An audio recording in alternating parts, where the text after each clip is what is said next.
our agendas here. If you want to look.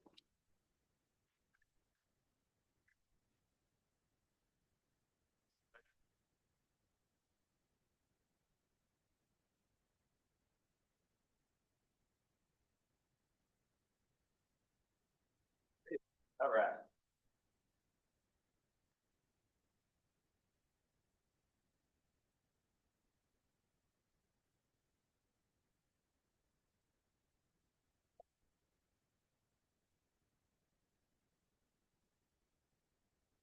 Thank you for you. Oh my.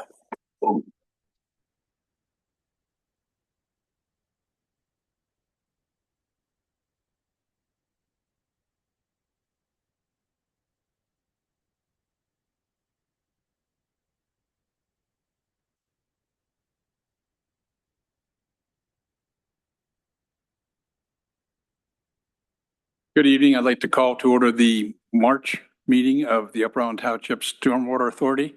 I'd ask everyone to rise for the pledge to the flag. I pledge allegiance to the flag of the United States of America and to the republic for which it stands, one nation, under God, indivisible, with liberty and justice for all. Roll call, please. Mr. Walsh.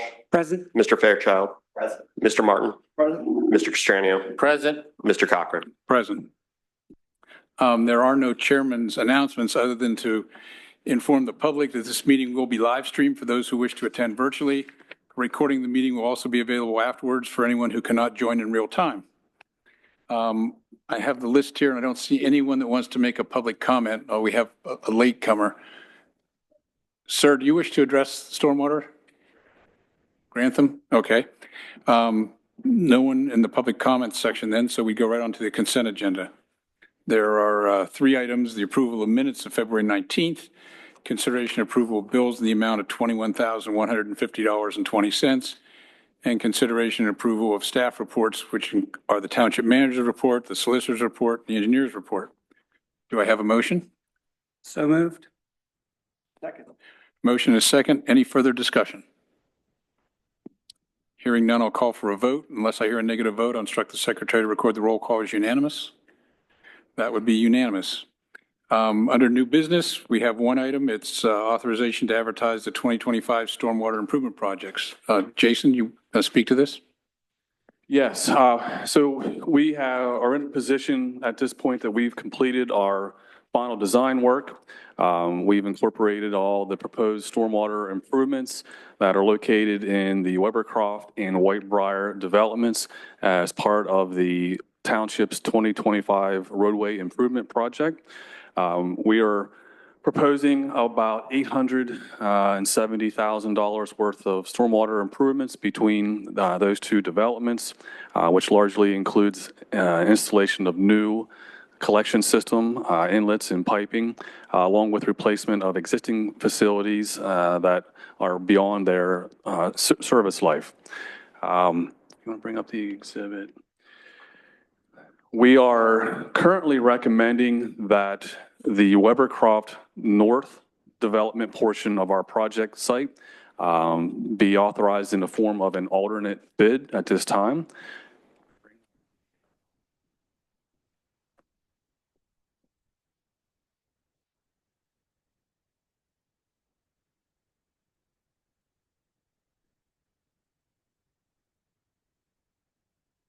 Use us for a second, please.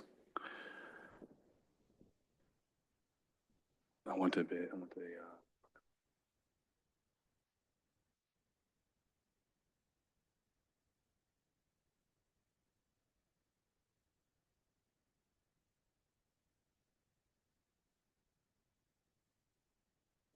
Okay, so there are several properties within this portion of the development that we continue to attempt to secure easements in order to facilitate the construction or installation of stormwater pipes. We did prepare this exhibit that's color-coded in a form to show that the areas, the parcels that are highlighted in blue have already provided the appropriate easement and agreements with the township to allow the construction to progress. The parcels located in red are properties that we continue to try to negotiate for easements. I will note that at the lower left corner of this exhibit, there is a parcel on Oakwood Drive. 7 Oakwood Drive, that has just recently indicated their willingness to cooperate with the town, with the authority, and offer to assign that easement for that particular parcel. So that section is in good shape. So township staff continues to work with the various property owners. We would like to set this up as an alternate to buy a little more time. So pending a favorable authorization to advertise the project and establish this northern section as an alternate, we can further evaluate the status of this come next month whenever we have bids available for your review. Okay, so just for clarity, the light blue has agreed up there. It will be the northwest corner, and the three reds have not. That's correct. Okay.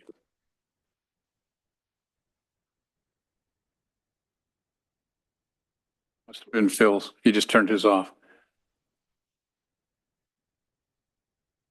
Yeah, maybe that's picking up say. No, it's red. It's on. Turned off. Yeah. Pulse is off.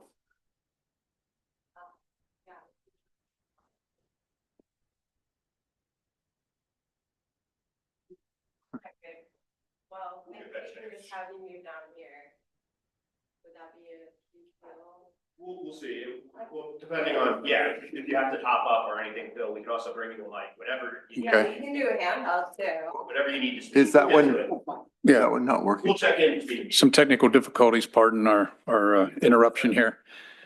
Okay, so I guess we're at the point to call for a vote. Do I have a motion? Mr. Chairman, for clarification, are we just approving the stormwater portion of the overall? Yes, this is just the Okay, stormwater just the portion stormwater. because Thank the Yeah. Board of Commissioners will do the sewer and the paving. So this is to do the stormwater, and we would do it with the northern section of the Webercroft development being an alternate bid. So this is project number 5 on the sheet. That's correct. So I did have a question or comment. Okay. The number that, and we had a meeting this morning, the Mhm. monthly kind of pre-meeting for stormwater and public improvement. But the number that stuck out to me was the Whitebriar development, that degree of work, the estimated cost of $278,455. I had thought we were just looking at that, retention pond and the street in front of it and the pipe under the street, the collector box. And I don't know if you put it up on the map or the screen, but there's work replacing corrugated metal pipe. What is that on Dewberry Circle or Court? And I guess that was like the first I heard about that. I don't know if I missed it along the way. I mean, I just was expecting $100,000 project, not almost 300. It's been discussed at the Stormwater Improvement Committee meeting predominantly. I will admit our focus at this setting has been on the Webercroft development primarily. We did, with the staff's assistance, identify existing conditions in this development where those pipes have been deteriorated. It's one of those items that goes along with the roadway improvement project more so. We always do those replacements as part of the roadway infrastructure, just like we do sewer manhole adjustments as well, so that we do not have to come back at a later date and do street cuts and disturb that finished paving surface. So the focus on Webercroft has been enhanced simply because we're installing completely new collection systems within that area, and it's much more intrusive than some of the maintenance repairs that we're proposing in the Whitebriar. Did you evaluate that whole neighborhood? You're saying then you evaluate all of the piping under the roads that we're going to be doing? Yes, that's How should correct. be the Yeah. process? township staff, they pull every stormwater inlet grate, and they enter into those inlets and have photo documentation of existing conditions. And in many cases, we'll use the sewer department's back truck video truck to videotape the pipes to identify those existing conditions as well. So that's something that we do very early in the process to establish that scope, so that we do have those stormwater improvements included in our annual roadway improvement project. And how far gone is this pipe? Do you have a percentage or whatever? The lower, we call it the spring line, the lower sections of the pipe where water predominantly flows is completely rusted out. In some areas, it's 100% loss in the bottom sections of the pipe. I'm thinking it's 25, 30 years old. I mean, I think that cul-de-sac, Yeah. those homes were built in the 1990s. Yeah, it's Looking at the 35. Property tax map. It's probably 35 years old. At 30, but it could be. I mean, it was shown like 1994 to 1999, some of the homes I looked at. Mhm. So, but it's gone and they're almost No, 100% in this. there is a pipe there still. The lower portions of it where the water predominantly is flowing are rusted out. And that's what happened with the pipe that goes across the street. The bottom rusted out, and now we have a sinkhole because the water is just dropping straight down instead of going out into the basin like it's supposed to. So, I mean, it was a similar condition as last year with the Meadowview development. We did run numbers on this, and due to the shorter lengths of pipe overall here, we thought it was actually more advantageous to do direct replacement in this case. A lot of the pipes are a little more shallow as well, smaller diameter pipes, and we feel that we can get in and do a direct replacement at a lower cost than doing the lining in this case. And when you televise, you look at them and you try and figure out, do we have, 10 years of serviceable life left in it, something like that? We don't want to dig up brand new pavement. Right. Ideally, not for the next 10 years. We can help it for stormwater. Right. Yeah, the pipes are beyond their service life. You know, corrugated metal pipe is good for maybe 25 years, so it's beyond that. And there are sections, there are numerous sections of pipe that we didn't identify any problems with, and we're going to allow those to remain in place, so. Okay. Other questions? Okay. Do I have a motion on the floor? I'll take a motion. I'll move that we authorize the 2025 stormwater improvements for Webercroft and Whitewire, with the Webercroft being bid as an alternate bid for the north. Is there a second? Second. Motion and a second. Any further discussion? Hearing none. Once again, I'll call for a vote. Unless I hear a negative vote, I'll instruct the secretary to record the roll call as unanimous. That would be unanimous. Thank you. The only other item is a Cedar Run update, but we really addressed that. Correct. Although you continue to do work upstream from Webercroft to just try and get a concept for what might need to be done up there? Not currently. Yeah, Okay. our focus has primarily been on moving this project forward. We'll be in a position once this job is out and under construction that we will then begin to revisit the next phase and assess further improvements upstream for a potential 2026 project in conjunction with other improvements that we continue to be made aware of. Okay. Any other questions for stormwater? I should have asked earlier, but the timeline on the Webercroft Whitebriar, this calendar year? Yes, we are going to advertise for bids, and our plan is to present you with a tabulation of bids for the next authority meeting. So then we would be in position at that time to make an award and proceed with contracts, et cetera, from that point. So would it be the first or the second meeting in April? The second meeting. Second meeting. Yeah, Okay. we'll bring this back to the authority once again, so for your review of the final bids, to provide that recommendation of approval as fit. Okay. Thank you. Other questions? So there'll be, how long will the bid period be between when it's It's slightly advertised? less than a month. I mean, we'll have this on the street beginning of next week. The bid opening will be the 14th of April. What, 3 weeks or something? Like 3.5 weeks, yeah. Yeah. I generally like the longer period. It just sticks in my mind that you may get more response. Is that accurate or? I don't think the contractors have been calling us looking for this project now. They're going to the ones that we routinely work with are going to respond and provide a bid well within that time period, I think. So we're going to do this with electronic bidding? Is that the idea? Yeah, that's correct. We use the pen bid platform. We are still required to do an advertisement in the local newspaper just as a formality. But as soon as we upload the documents, it goes to all contractors who participate in that online bidding program, which is pretty much everybody at this point in time. So they will know about it immediately. That's correct. They don't have to go out and look for it. It'll go to them. That's correct. Okay, thank you. Other questions? Hearing none, I'll take a motion to adjourn. So moved. We have a second? Meeting adjourned.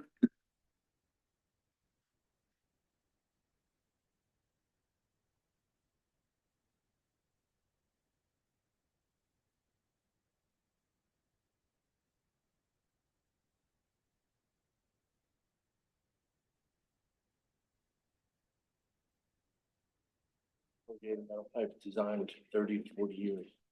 Mhm. I don't know when we stopped using it, but Right. PVC's last month.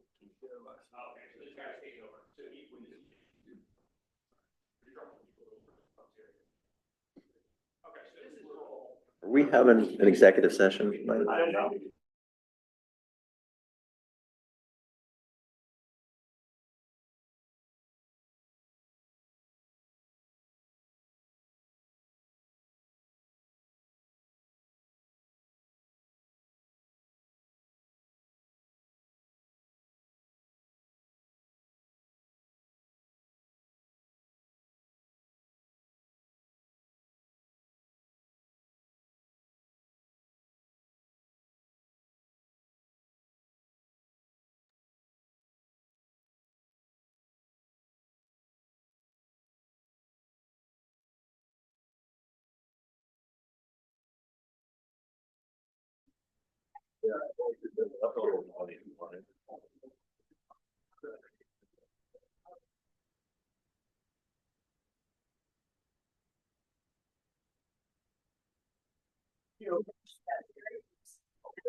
Sorry.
Alexis? Alexis? Are you good? The meeting will come to order. We're now holding a meeting of Upper Island Township Board of Commissioners on March 19, 2025. Good evening, ladies and gentlemen. Please rise for a moment of silence, after which we'll pledge allegiance to the flag.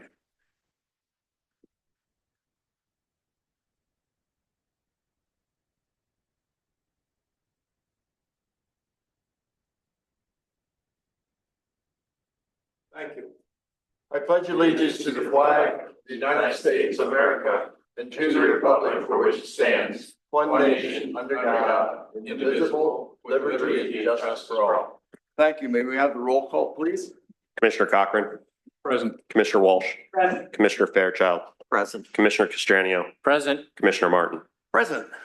So, by way of announcements, I have none other than, Rick came back from vacation, so we're going to give him credit for the nice weather today. So spring is coming.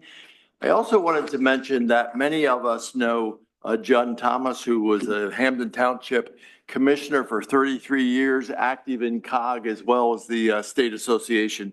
And he passed within the last week.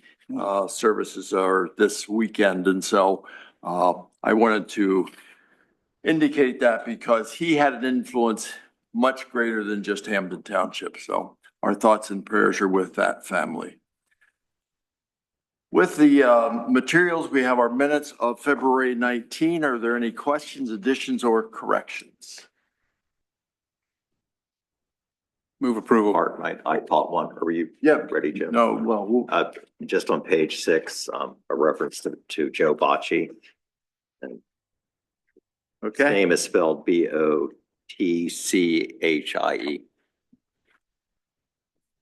Near the bottom on page 6. Yep.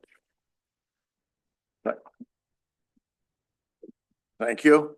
Any other? And then I had on, I think it's page, near the end, there was a reference after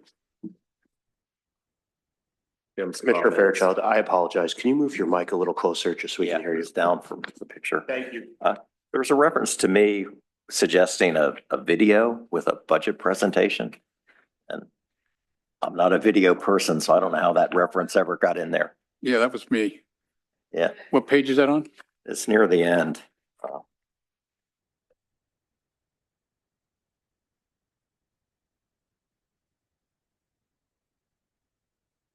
I can't find it, but maybe Jim caught it too. Yeah. That's all I have. for Okay, minutes, thanks, so Rick. thank you. Anyone else? I entertain a motion to approve. So moved. Second? Second. Been moved and seconded. Any discussion? All in favor, aye? Aye. Opposed, no. Motion carried. Thank you, Alexis. They are approved with those two suggested corrections. I'm going to change the agenda just slightly and do the consent agenda. And then I'm going to move 7A, which is Grantham Pond, up next, since the majority, if not all of our residents that are attending tonight. Hopefully you came just because you want a night out and participate. But in the event that's not true, I know you're here to talk about Grantham Pond. So the consent agenda include the staff reports along with the solicitor's report, engineer's report, et cetera. Are there any questions of any of the authors of those reports? I'm going to ask that we take 1C, the financial security for Willows at Ashcombe, separately, as I am going to be abstaining because I am employed by the developer's engineer. Thank you, Rick. And you did mention that. So we're really looking at the consent agenda items 1A and B, including bills to be paid in the amount of $389,640.40. Are there questions on either of those two items? I had a question on the manager's report. Okay. The reference to the spring newsletter and the survey. Is the survey going to be included in the newsletter? Is it going to be like detachable or that? I apologize. I don't know. I know that was more Tim's project, But at let least the me, survey. I'll follow up and I'll Okay. respond to the board. That'd be great. Okay. You have a mic, Alexis, or, well, QR code. It's gonna be a QR code in the upcoming spring newsletter, which will drop in a couple of weeks. It went to Messiah on 3/7. So there's a printing process. It takes about 3 weeks for them to put everything together, and then that will go out. So there won't be a separate survey. I don't know the response rate on QR codes and all that. I guess it would depend on your. I believe it will be posted on the website. Tim would know better how we're publicizing that. The other thing we can always do too is we'll put a little line that if you need it sent to you or something like that, we'll Right. provide that. Okay. That's what we have done in the past for folks who may not be interested in using Yeah, I'm just that part. Yeah. getting as interested in get as best a response as we can get. Yep, no problem. Thank you. Good suggestion. Any other thoughts or questions? Just the only other item I wanted to mention to the other commissioners that the fire department did put in there the Swatara Township Fire Rescue Incentive Program for us to review and, take a look at. And Phil and I have talked about that, and we will plan to meet with representatives of the fire department. Thank Thank you you. for that. Anything else? I would entertain a motion to accept items 1A and B. So moved. Is there a second? Second. Thank you. It's been moved and seconded. Any discussion? All in favor, aye? Aye. Opposed, no. Motion carried. Then going to the financial security release for Willows at Ashcombe. Jen? Yes, before you is a request to release the remaining financial security for Willows at Ashcombe project that was done back in 2020. We are currently holding $52,776 and some change. Those improvements as part of that plan have all been completed, so we are recommending the full release. All the improvements they did are on private property, so we are not receiving anything for dedication. Okay, thank you. Questions? I have questions from my neighborhood on that. The financial security does not include anything with the tavern. Is that a separate? Correct. The tavern is a completely separate project. Okay. Thank you. I wasn't sure what the release was for. This was already done, but there was like a waiting period of 18 months or something like that, or? No, this was for the improvements to the mansion and the parking lot, everything that's there now. That's fine. Mostly stormwater improvements, things like that, but it's all on private site. But it was done some time ago. I It thought. was, they're just now asking for the release of Okay, the that- funds. The improvements have been completed, you're correct, for a while. They just have not asked for the official release of the funds Okay. until now. Okay. I would entertain a motion to take action to release the financial security. I move to authorize the proper township officials to release the financial security to the developer for the Willows at Ashcombe Development, Upper Island Township File 20-01-22. The developer is not dedicating any of the improvements to the township, therefore a maintenance bond is not required. Is there a second? Second. Been moved in second. Any discussion? All in favor, aye? Aye. Opposed, no. Motion carried 4 yes, 1 abstention.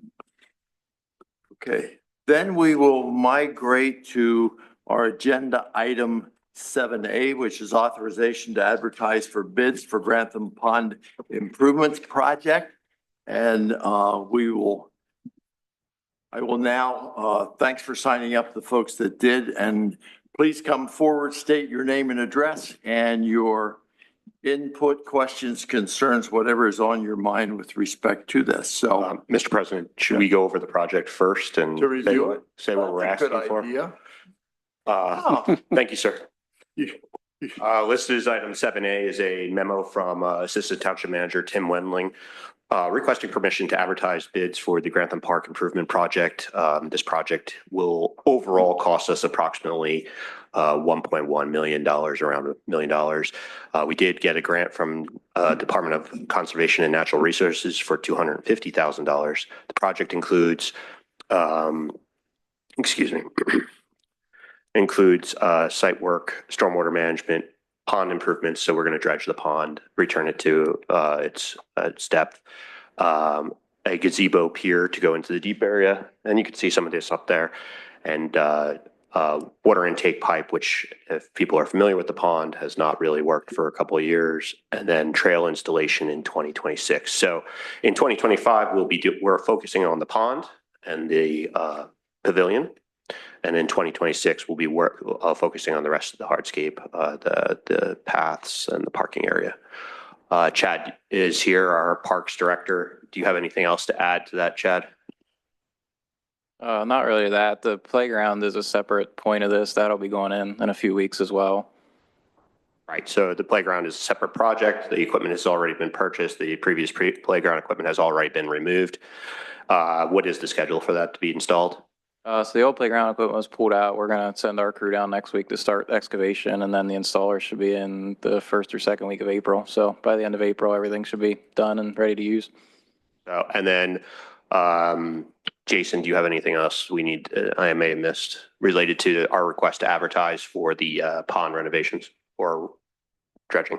I don't think any specifics other than, the scope of the work, as you mentioned, does include a 760-foot intake pipe that goes further upstream on Trout Run to feed this pond. We are modifying the outfall structure to increase the water level beyond what we have currently. It's going to assist us in gaining additional depth there. That will have fish grates on it as well to keep any fish that we go through the restocking process from escaping the pond itself. It actually have a baffle system to allow Parks Department to make adjustments throughout the year with that water level, understanding that there's minimal grades from the stream to the pond. During summer months, we can hold back some extra water. When water flows are high, we can adjust that. So that's another addition that is going to be an improvement there as well. The depiction on the screen does show 2,700 linear feet of trail, which is going to really allow access throughout the limits of the park, because we currently really just have a unimproved brick walkway from the parking lot directly up to the pavilion. So this will allow residents and park users really to reach the full extent of the property. Thank you. And I think it's important to note that this is a 2-year project, so it's not all going to happen this year, but hopefully by New Year's Eve of 27, we'll be in good shape. Thanks, staff, for that input. And now I'll turn to our residents. I think, Dick, you're first up. Dick Wagner. If you would approach the microphone, give us your name and address, and then what's on your mind, and try to keep it within 5 minutes. We got Richard Wagner, 717 Grantham Road. I just, I took my kids, I never fished much. I swam in it and we skated there for years. I guess that's over with, but it is a very nice place to take your young kids to fishing. And I just told Randy, in the angler, Pennsylvania angler, I used that. And they had a little kid holding up his fish. It wasn't a real big fish, but he was so proud of it. So I think it's worth saving. Thank you. Good, thank you. Well, we hope that we're going to get more pictures of kids fishing. David Foster.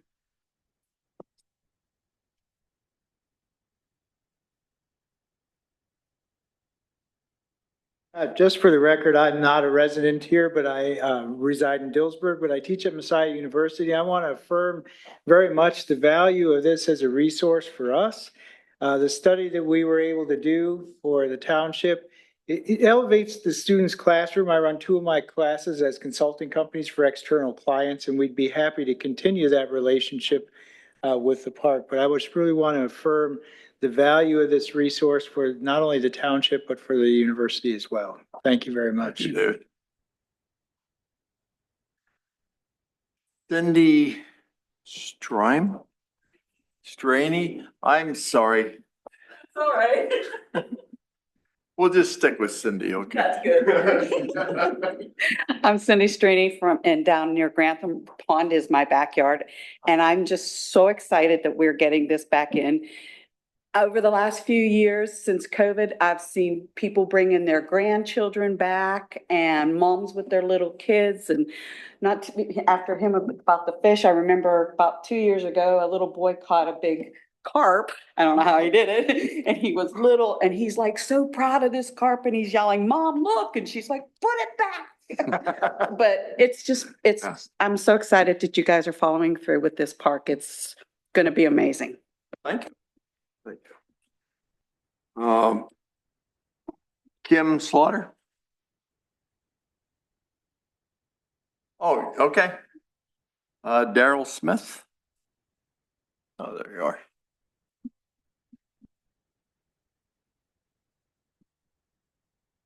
I'm Daryl Smith, 2718 High Street, Grantham.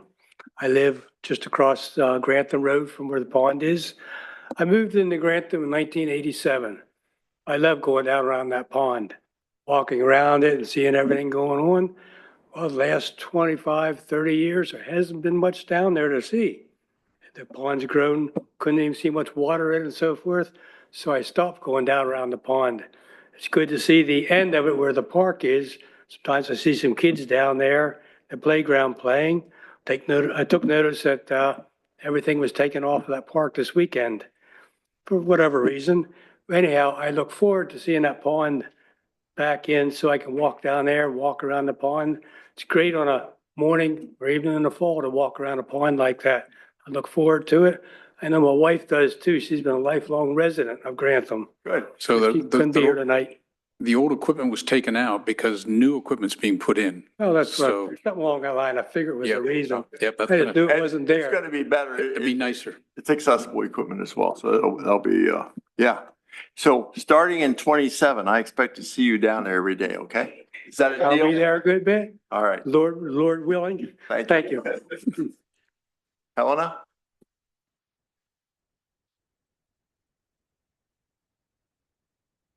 Hi, I'm Helena Cicero. I live at 108 Stoner Drive, which is right above where Grantham Pond is and the Grantham Park. And I have 2 points I want to make. I walk through Grantham almost every day, and this is really exciting. I usually walk down Grantham Road. I sometimes go in around the pond, but if there are trails there, that will make it much more attractive. So for that reason, I'm in favor of this. I also work at Messiah University where I'm at the Oaks Museum, and I'm also involved in sustainability on campus. So as a local representation of a pond community, we often use Grantham Pond as that, and we invite folks to go there, and we take samples from it for camps we run at the museum. So I think that's worth, and I was trying to think, where else could we direct them to a local pond? It really is, I don't know. Anyway, so for that purpose, I think it's great. And so I'm excited. So yeah, I'm in support. Barb? Oh, you don't want to speak, okay. Randy? Oh, you're doing. Do you have her voice? Are you speaking for her, Randy? Or? I'm overly on the same page on this. If not, I'm in trouble. Randy Castle, I live at 824 Grantham Road, which is adjacent to the community park. I just have a couple quick things to say, and maybe some historical insights here just real quickly too. We heard some rumblings that there was some resistance to the work you folks are advocating for the pond. And so we wanted you to know that there's an awful lot of people, and a whole lot more than came tonight, that would come and speak on behalf of the work that you're about to do, hopefully do on the pond. I don't remember the year, Ken, but I think it was probably 2013 or 14. It's been 10 or 11 years since I've been here and spoke about the pond, when you first started considering the dredging and the renovations. And, the bill sort of outclassed what we were capable of as a township at that time. And I certainly understood that, but it's long overdue. The pond was dug in 1946 by local sportsmen. I'm not sure what year the township acquired it, but in 1959, it was dredged 13 years after it was built. But that was at a time when there was an infinite amount of agriculture on Lisburn Road and above Stumpstown and, out towards Winsgrove, all which that sediment came to the pond. So in 13 years, they had to dredge it in order to maintain a fishery in that for the local sportsmen. Now we're 60 years later, 65 years later, and it hasn't been dredged once since then. So it's been long overdue, which was a discussion in 2013. I've heard people say, well, if they dredge it, it's just going to fill in again. Most of that agricultural land isn't there anymore. Most of it's developments with lawns. Fortunate or unfortunate, that's the way it goes. But the Lebo farm is still there. And so it still puts a ton of sediment down that intermittent stream channel coming through the south side of Center Square Press. And I think that's something that should be looked at a little bit, as you're going to spend over $1 million to fix this thing. That there's probably some things that can be done as buffer zones, compensation to Lebo to give up some acreage, whatever, something to collect that sediment. So we're not dealing with it in drought one, but we're also not dealing with it dropping out in the pond again. But it lasted 65 years the first time. It's going to last a whole lot longer. So we're not going to have to worry about that. But I think it's something to at least give a little thought to. So anyhow, like the rest of the folks here, we're really, really excited about what you're going to do here. And the proposition of having it deep enough and cold enough and aerated for a fishery, hopefully for children this time, I'm hoping, and maybe not so much for adults, at least for a span of time, because that was part of the problem. As you know, when I moved into Grantham in 1984 to the pond and saw the fishery that was there during the early spring stockings, it was great, but there were adults who took advantage of it, and that's a shame, because it should be a fishery for kids. And I mean, they don't do enough outside as it is. So that's just maybe a thought. So, yeah, I think that's probably about. Yeah, I lived in Spacious Acres for a number of years, and I had trout run in my backyard. Yeah. And when my son was young, we would walk down Trout Run to the pond, and we called exploring. We'd go exploring down that way. Or if it was a real adventurous day, we'd go under the highway on the cow There you go. route and go over there and Yeah. go to Gettysburg. So I'm really excited to see it come back. It was really nice. Yeah, it's a great ecosystem, and I still take students there to see frogs, all kinds of frogs that are in there. I mean, that's especially for herpetologists, but yeah, it's more than just a fishery. Right. It's a great aquatic ecosystem. So. And the problem was it had a hole, it had a leak.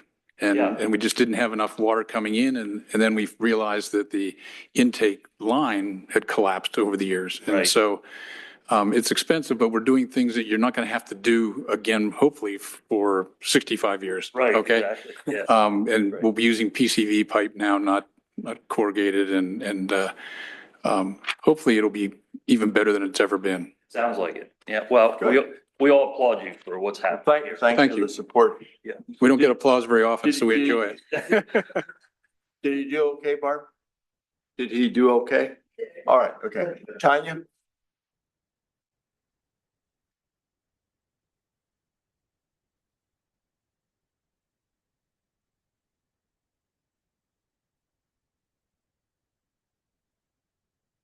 Hi. Connie Brown, 834 Grantham Road. First of all, I'd like to congratulate Chad and Eddie. Eddie. I was at the PRPS conference and it's very well deserved. We have the best parks in central Pennsylvania. And I tell all my friends that if they want to see a good park, and I expect this to be the same when you're finished in 2 years. I've lived in Grantham my entire life, except for 6 months when we moved to Tennessee and my parents decided they wanted to come back to Grantham. So growing up, our home is right above the end of this pond, this end of the pond. So my days as a young child was to walk down to the playground that was staffed, and 9 to 12, Monday through Friday, that's where you found us with a fishing derby every year. And that's where I learned how to fish, and I didn't really have a choice. My dad taught us how to fish there, and that's where we fished. But I'm hoping that the same thing that Randy just said, that we do have the fishery come back, since it's not going to be ice skating anymore with the standards of Pennsylvania and that aspect. So, you know, if we can bring back the fishing, and with walking being the number one thing that Americans do, I'm really happy that you're putting trails around there. Because as Helena said, and as Mr. Lawver said, you know, to come off of Grantham Road, which sometimes is dangerous, because that whole sidewalk thing we don't have. So it's best that we get off the main road and be able to walk there. And I'll be honest, as a college student at Messiah, my running was behind the, oh, I can't think of it, the dance studio. Oh. There's a makeshift trail, and it was down through here, and I had permission from Mr. Banzoff to go under Route 15, to go over to Ashcombs and come back for my 3.5 miles that I didn't have to be on a road. So if there's any way we can expand the walking trail in the future, it's something that needs to be done. So. Yeah, we did look at the water company across the creek. They were agreeable to letting us do the trail around there, but getting environmental permits across the creek in the wetlands was Atrocious. not going to happen. Yeah, I'm sure. I understand that. But something to keep in mind. You never know. You never know. And So, if we do have a commitment, I think, Chad, we have a commitment from Fish and Game to stock it once it's done. Yeah, we don't have all the logistics yet, but at the beginning of this one, Fish and Boat came out to monitor the pond, and there was reports of snakeheads. We did get a confirmation that they would stock it with at least bass and sunnies in the future. And it would be great if it was for, like they said, for children only. There's no need for men to be down there taking the fish out of the pond when they have yellow breaches around the corner. Right. So I don't know, am I allowed to say anything about the boat launch or the kayak launch while we're in Parks and Rec or not? We aren't really yet in Park and Rec, but, Oh, okay. You well, meant we I just want to say, I don't look disabled. But let me tell you, I would use a handicapped accessible kayak input area anywhere in the township to go anywhere. And I believe, I believe it or not, I go to Messiah Village every day to exercise. And I guarantee you, there's about 50% of those people that would do the same, utilizing that. You can't always tell by looking at somebody whether they need it or not. And we need to meet the diversity of our township. And as we're growing older, I think to meet the needs of all the people is very critical. So, I mean, just like we have handicapped walkability there, we need walkability to get onto what our forefathers gave us, which was water. We love our water and we want to be on the water, and I can't be on the water right now. So I'm looking forward to that too, to gazebo going out. Thanks, and we will remember that one. Okay, I appreciate that. Anyone else that wants to speak with respect to Grantham Pine? I just wanted to, before I forget, mention to you folks as residents, thank you for taking the time. Thank you for coming to a township meeting when you could be doing 100 other things. But the support and the input from citizens that are impacted by an improvement like this is very meaningful to the board. And so thank you for your input. Okay. I just wanted to second that. I joked about it, but we frequently hear complaints and it's rare we hear praise. So thank you again for the praise. It's really appreciated. I had a question. Sure. Maybe some of the audience could answer. We've been discussing or wondering about the quality of the dredged material and how we can use it. Could it be used in people's gardens? You know, will it be contaminated somehow by farm runoff? We don't know what to expect there. But I don't know if anybody has an opinion on that or can give us some information.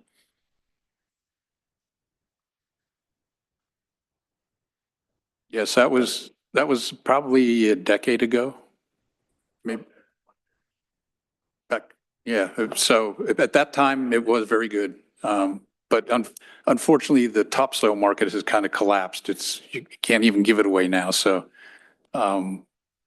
But but I think the question's appropriate, and Dave, you don't have to answer now, but I'm sure you're thinking about that. And so please communicate with our staff and engineer if you have thoughts.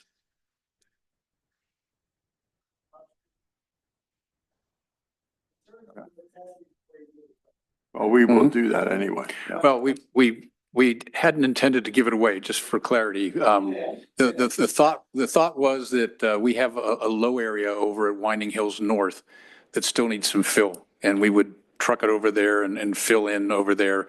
And then someone mentioned, well, in fact, it was Paul Rigney, who was a former commissioner, said it was tested back about 10 years ago, and it was at that time there was a real market for that kind of topsoil, very rich topsoil, and it turned out that the dredging ended up being extremely expensive. It was probably at least this expensive, and that was a decade ago. So, you know, we've grown used to more expensive prices than we were 10 years ago. And so we had to drop the project at that time. But yeah, we do have a place to go with it, but we were just wondering if there was some market for rich soil.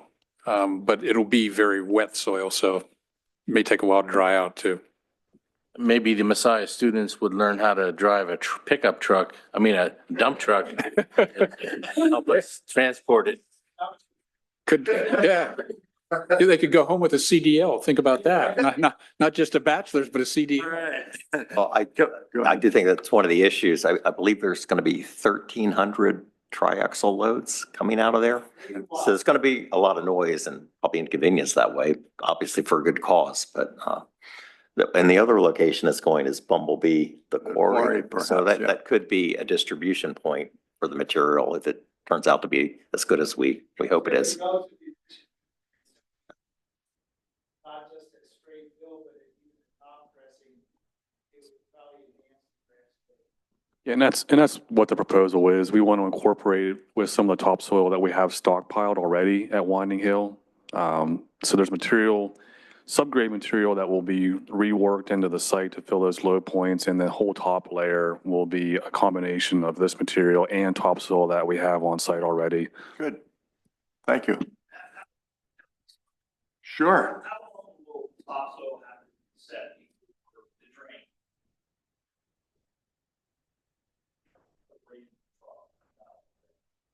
We are potentially putting it straight into a truck. Yeah.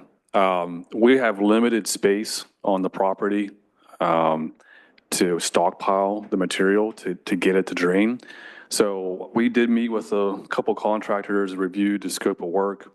Most of them feel that we can create a sump in the pond area and start to draw the water down. And are going to try to utilize space within the confines of the pond to do some stockpiling, force that water out of the material enough that they can put it in trucks. We'll have a provision in our spec that would require them to line their trucks as well. It's not a favorable practice by any means to do it, but they certainly have that capability. And then we think really once we get down through some of that top layer that the conditions are going to improve for us and we'll have a easier time at mobilizing that material. Yeah. That's a good question. Thank you. And we'll try not to have watermarks the whole way through town up to Winding Hill. All right. Well, exciting. So Jason, are you handling the proposed action? Well, yeah, we're requesting authorization to advertise phase one of the project. Scott did mention some numbers. Our latest estimate with all improvements included within that phase is in the range of $865,000. We are a little bit ahead with this request. We're still working out some final paperwork with DCNR before releasing the project for final bidding. So we anticipate bringing bids back to you in the May meeting for a potential start of construction in June. We're looking tonight for authorization to bid. Is there any questions and then proposed action? So what's the period of work on the first phase, whether the substantial completion date? It's going to take us into September at this point. The contractors are going to take advantage of the hottest months of the year, June through the end of August, and there will be obviously restoration work that'll be completed within September. Take advantage of our late growing season for the year. Okay. Comments? Do we have action? I'll move that we authorize township staff to advertise for bids for phase one of the Grantham Pond Improvements Project. Second. Been moved in second. Discussion. Any further comments from the audience? All in favor, aye. Aye. Opposed, no. Motion carried. Great. Thank you. All right. We will revert back to page one, and thanks again for coming. You're welcome to stay for the fun, but public safety, I don't believe we have any action, but who's on first base? Chief Parsons? Oh, I'm. Oh, okay. Thank you. Thank you. Thank you. Just a report on our new officer, Garrett White. He's in the final phase of his field training, so he's out in the patrol vehicle by himself. Officer Citrone's, I think, in phase 3. Both are progressing very well. The police consortium is this Sunday. We had 60 people sign up for the consortium this time around, which is usually our going rate for candidates to sign up. And we completed our accreditation on site last Wednesday. Oh, good. And so we'll await that report. So, but that's it. I'll take any questions. You completed the process and you haven't gotten an answer, but you're optimistic, right? We are optimistic. Okay, good. No issues came up that you weren't aware of? Nothing out of the blue? No, not at all. Okay, great. Who handled most of that work this time? I'm sorry, sir. Who handled most of that? There were 3 officers, an officer from Mahoning Township, Northumberland County, a chief. I meant from our town, who was? Oh, yes. Lieutenant Barnes Yeah, okay. and Officer Harlan Thank you. combined on that. They did a fantastic job. So, thank you. Chief Schomburger. Yeah, the fire department ran 69 calls for February at an average of 7.5 personnel per call, which is right where we want to be. Just to let everybody know, there is a burn ban on currently in the township, and that extends to April 9th. So it gives everything a chance to green up and all the dry brush to disappear, so. Basically, no fires other than a cooking type fire, charcoal fire. Other than that, everything else is banned until the 9th. Great. And that even includes, even if you have an outdoor container, you're still not allowed to. Right, yeah, burn barrels, anything like that, not until the fire has to be used specifically for cooking. Okay. You know, charcoal or that type of thing. Any question of our chiefs? Mr. Martin, I guess I wanted to thank you for including the Lower Swatara program. And I believe I heard you say you're going to meet with the chief, you and Mr. Walsh or something. But shouldn't that agreement be reviewed by the solicitor or like the labor advisor? I mean, sooner rather than later. I mean, they're I don't think we need. they're not it's how they're classifying the people, but some money is exchanging hands. So I just didn't know. Just so you're clear from what we wanted to meet and discuss the idea as public safety liaisons, but before we would implement it and or endorse it, I think we would go through those processes, yes. I don't think we don't perceive we're that far along yet. Okay, I just think the sooner you find out if it's. I presume that the SWATAR agreement was reviewed by solicitors before when they did it, but we could have Steve take a look at it as well. Okay, planning and zoning, there's no action items. Anything to report, Jen? Nothing to report right now. Well, I guess I will note we do not have a planning commission meeting scheduled for this month on the 31st. That has been canceled, so. Okay, thank you. That's it. Public improvements. Yes, item 4A is the request to award the project for the replacement of the McCormick Bridge. Bridge UA 105, I believe. The low bid was Kinsley at $217,800. As you recall, this project will be partially funded by the county small bridge project program. So the county will cover 50% of the contract as well as 50% of our engineering expenses related to getting this project completed. Do you have anything else to add on to that, Jason? Anything you observed? Just that our estimate was in the range of $315,000. We did receive 6 bids in total. We felt that it was very competitive bidding overall. Kinsley Construction Site Work Company is a reputable company, and we feel very confident in their ability to complete this project. We did reach out to them because their bid was slightly lower than some of their competitors, and they did guarantee their pricing and assured us that there were no errors of omission as their bid submission. So, questions? Comments? I just wanted to say I think it's a very good bid. I was looking at the tabulation, and it seems to be the precast component is where the the difference mainly is. So they found a better source to do that, I believe, or I believe so. expect. So it's a lesson learned. I'm just glad it turned out this way. Okay, if there are no other comments, I'll entertain a motion to authorize. I'll move that we authorize township staff to award the contract to replace the McCormick Bridge to Kinsley Construction in the amount of $217,800. Second. Been moved in second. Discussion? All in favor, aye? Aye. Opposed, no. Motion carried. Listed as item 4B is a request to advertise for the 2025 roadway improvement project. We budgeted 1.435 out of permanent improvement and liquid fuels. The total estimate for the roadway projects, separate from sewer and stormwater and parks, was $1.812,619. Of that money, $519,845 are alternates.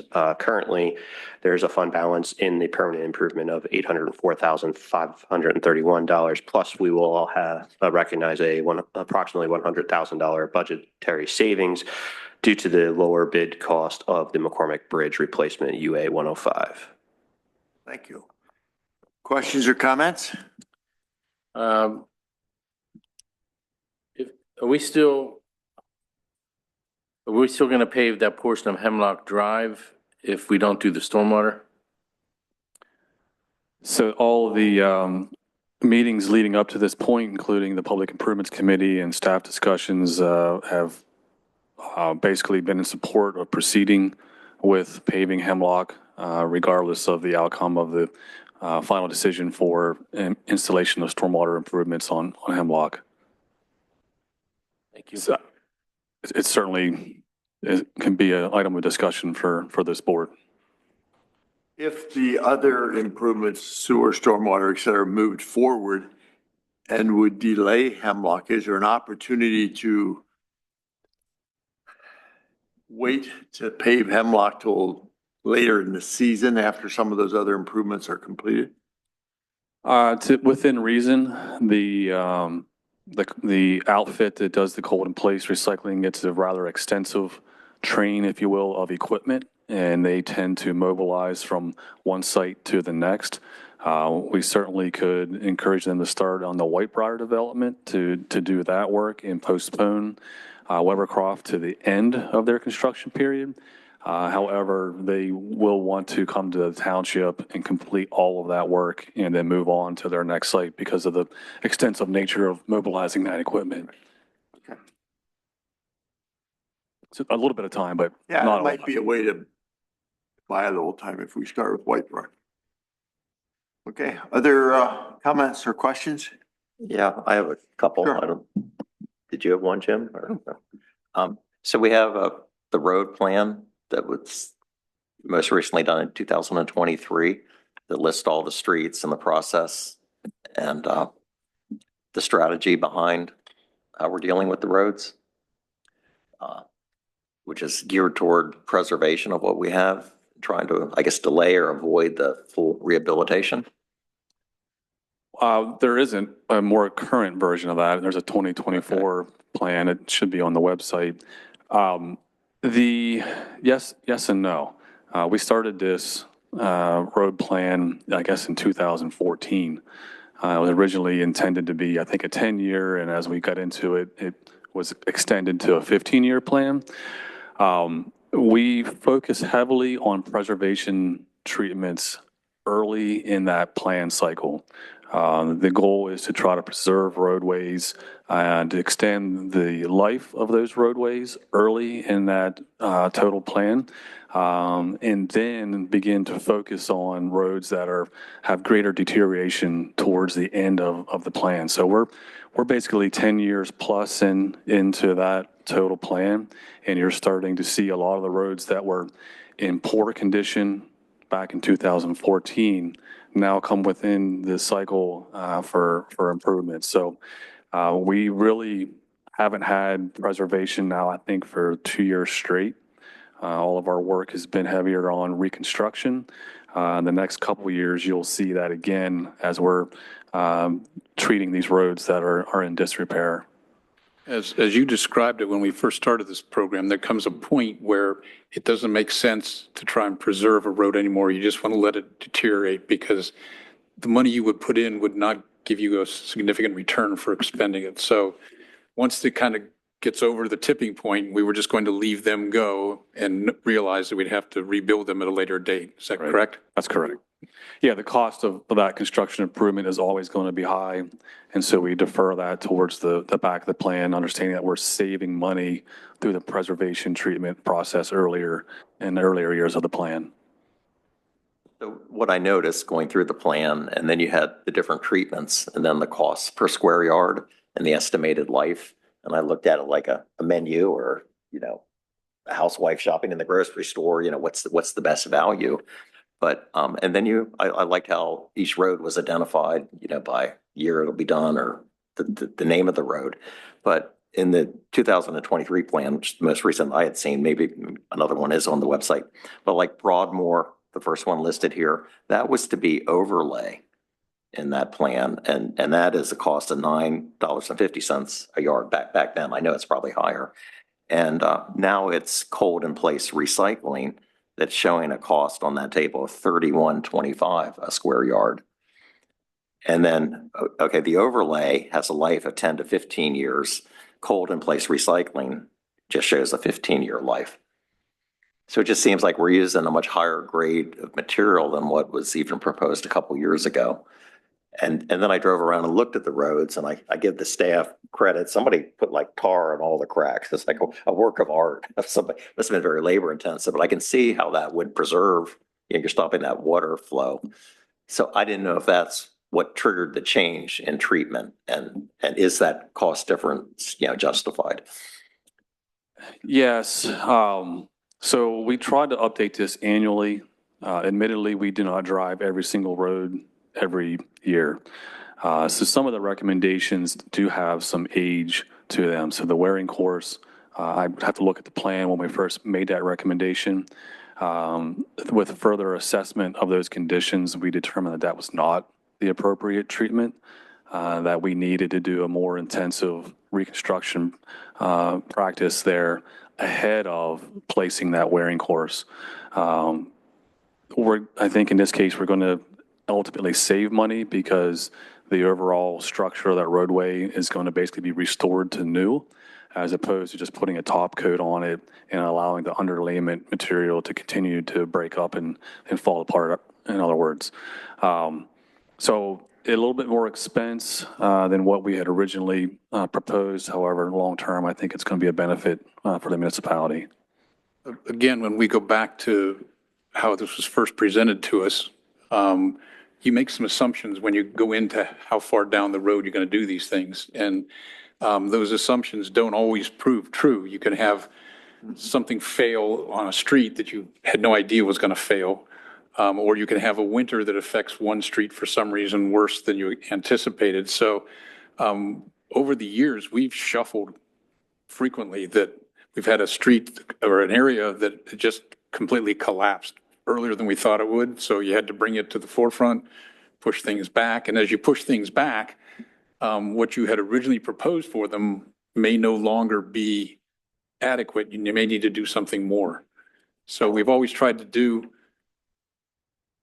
the most cost effective at each point in time, but over time things change, and we have no control over the weather or what's happening underneath the surface, and we don't go down around and do core samplings everywhere to see what's going on down below the top of the asphalt. So there's assumptions made as to what the underlying conditions are. And the only other thing I was thinking of, we're digging up some of these streets for the stormwater repair. And is that what is triggering the change in approach? But there's other streets not being dug up that have followed the same formula. Yeah, no, it's, and to add to what Jim stated, which was very accurate in terms of our approach, we do a windshield inspection of these whenever we're doing a plan. It's literally a drive through, and we make an assessment on those conditions, make a recommendation, project that forward as a holding place for that road. annually, as we begin to evaluate the road list, we will walk each one of those roads and just do a more thorough assessment of those conditions and make our final determination. So in this case, when I further looked at it, I don't stand behind the simple overlay in this case. This road needs to escalate to a higher level treatment. And we did do core samples as well, and based on those results, we did identify conditions of cracking further through the total depth of pavement that weren't going to go away with the simple overlay treatment. So we did upgrade that. Yeah, I mean, I think you understand my point. It's a big cost difference on a unit basis. Not as big of a difference in number of years you can expect. So, but you're the expert, so It's part of our assessment, we try to make the best recommendation for the long-term longevity of the street itself.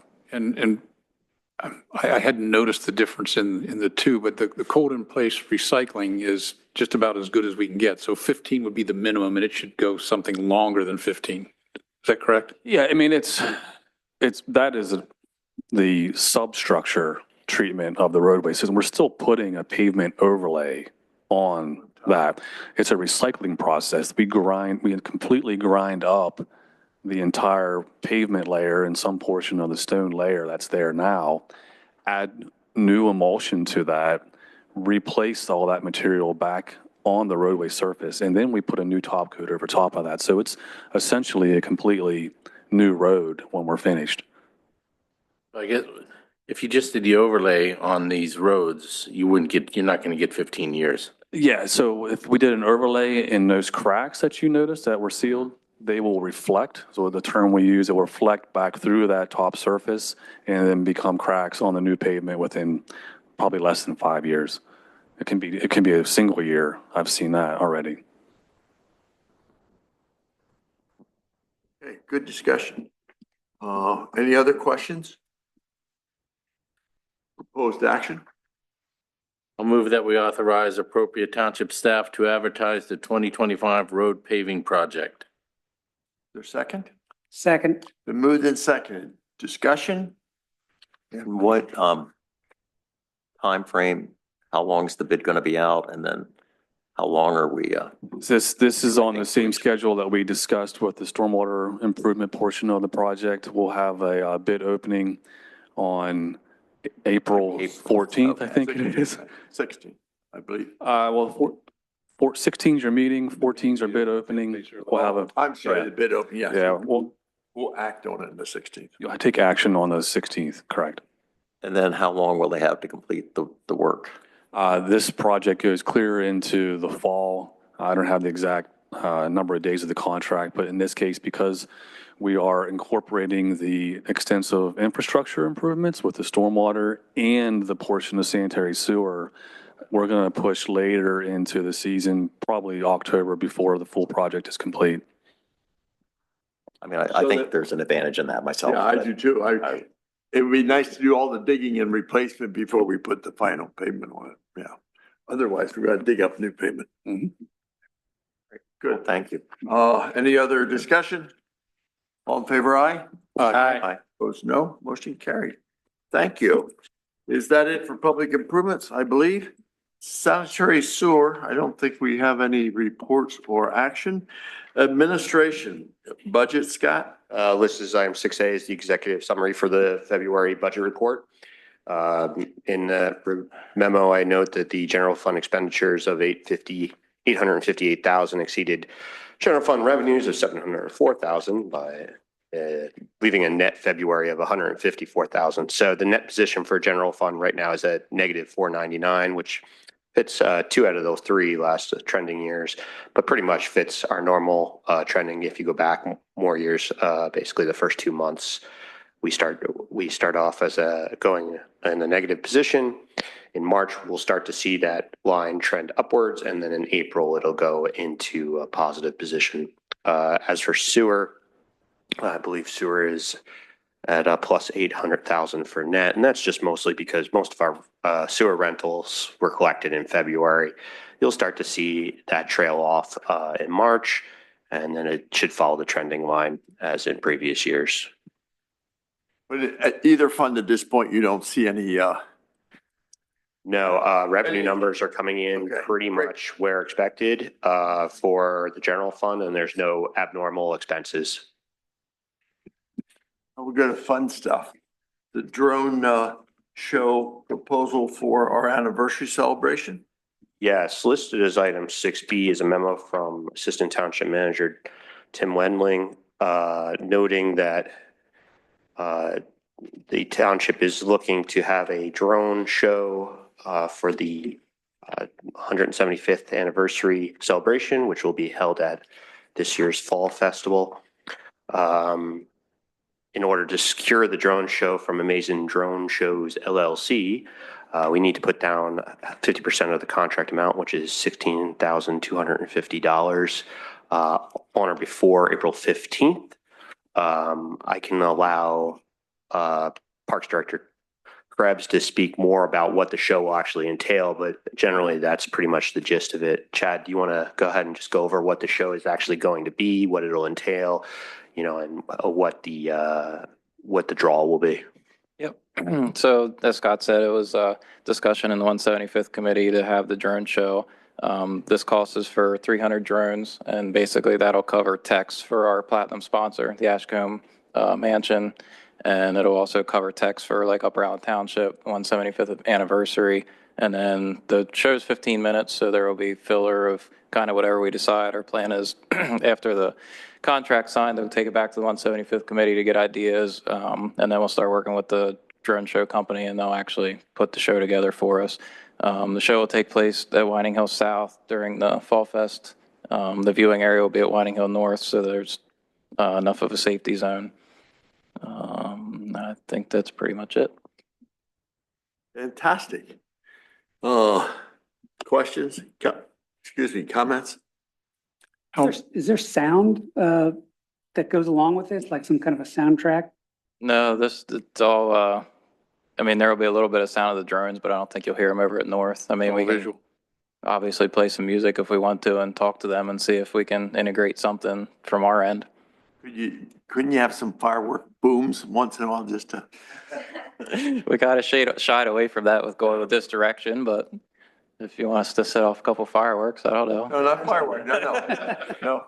This is a good idea not to have the fireworks. How far along are we on our fundraising for the event? Do we know? I believe we are over $14,500 so far, and that's only been less than a month. Okay. We're aware of others coming in, but we just haven't received them. Okay.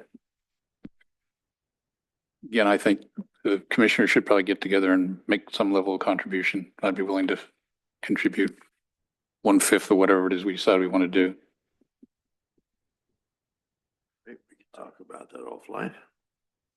Well, my jaw dropped when I saw this. I guess I missed that meeting where maybe it was discussed. But it seems like we're taking quite a risk to sign this contract now and then hope we get funding. But I mean, maybe we will, but a couple months ago I attended, it's also the Cumberland County anniversary, and they had a town crier and a revolutionary outfit. Very simple ceremony. We already have the lecture series. We talked to Lower Allen about what they're going to do. I'm not sure what they're going to do, but I don't believe it's anything like this. We have like a model plane group that operates in Upper Allen, has a field off Kleindienst Road. There's a lot of other uses for that amount of money. And, $32,000 for a 15-minute show. That's not really related, I think, to our history, is just a real extravagance to me. And it's not a value I embrace or want to see reflective of this township. It's just an extravagance, and I just don't get it. So I'm a real firm no on this. Okay. Any other comments or questions? I think this comes to us from the anniversary committee and also from Parks and Rec. Was it discussed in the Parks and Rec committee or no? This was at the anniversary committee. Yeah, Okay. this was all 175th committee.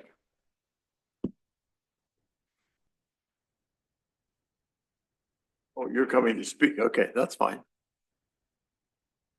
Jeff Williams, 334 East Meadow Drive. I do chair the Park and Recreation Advisory Board, and we've supported this idea from the start.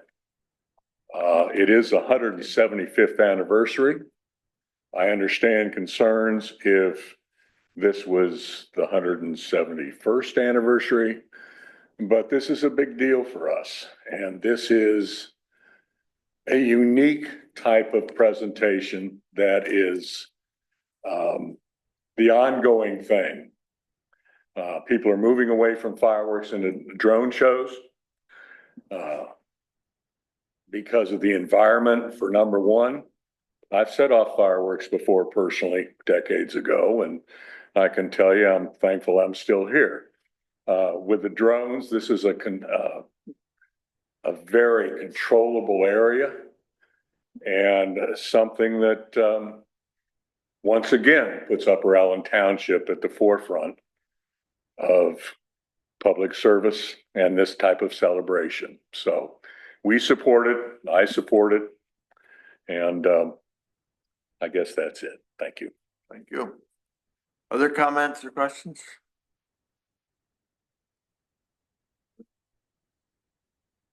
Jason Spoznik, 707 South Broad. I'm also on the Park and Rec Board. A comparable fireworks show is about $1,000 a minute, but then we have about $1,000 a minute for, so $15,000 and all kinds of upset neighbors and pets and dogs and chaos from that. You know, it does 175th is a big deal. 200 will be bigger. But I think it's, you know, it kind of shows us embracing a technology that's, you know, it's a current technology. You go to football, they got drone shows, and I think it's just a very timely thing to be doing, and just hope you guys agree and pass this through. Thank you. Anyone else? I don't think we yet have a motion on the floor, so if there are no more questions, is there proposed action? I'll move that we authorize appropriate township officials to enter into a professional service agreement with Amazing Drone Shows LLC for $32,500 for the 175th anniversary drone show. Thank you. Is there a second? Second. Been moved in second. Any discussion? I failed to ask. Go ahead. I just wanted to mention that one of the attractions to Ashcomb's platinum sponsorship was when they realized their logo would be included with the show. So that was a big attract, you know, for them to donate $10,000. I think that was reflected in large part based on what they would get out of it, including this drone presentation. So for what it's worth, I think that was something that attracted big donors. Oh, thank you, Phil. And we do have a platinum sponsor already, and thanks to Phil. He's the person that visited the concern and made the ask, so we'll send you out some more. No, but in all seriousness, thanks for doing that, Phil. I should have asked you, Steve, but I'm assuming that you've looked over the agreement and, okay. Yes, I made revisions that they accepted. Oh, okay, so that's, got that. Any other discussion? It's been moved and seconded. All in favor, aye? Aye. Opposed, no? No. Motion carried 4-1. Okay, then the escalator clause, Scott, you want to address that? We've done this before, but go ahead. Yeah, so like you mentioned, I think this is the third year that we've introduced an escalator provision in our annual roadway improvement project. Our contract specifications reference the PennDOT 408. The 408 allows the escalator provision to take effect when you have 100 liquid tons of asphalt emulsion, which is an extremely high amount. We present the resolution to basically waive that limit and allow it to apply for any level below 100 liquid tons of emulsion. In simplest terms, this allows the contractor to place a bid at current prices. If those prices go up by 10%, we honor that price. If they go down by 10%, when the material is applied, we then honor that lower amount as well. It allows for flexibility and allows all contractors to place a competitive bid at current pricing without overestimating. Anticipating. Yes, exactly. Yeah, thanks. It takes, I think we're gonna get a better bid up front because everybody will be bidding on the same structure. Correct. Yeah, okay, that's the slide. Other questions or discussion on this? Yes. Any comments from the audience on this? If not. I just had Go ahead, Eric. a question. I mean, Sure. there was like a PennDOT publication you referenced that was published in 2020. I looked at that. I saw the escalator clause, but then there's like annual revisions each year.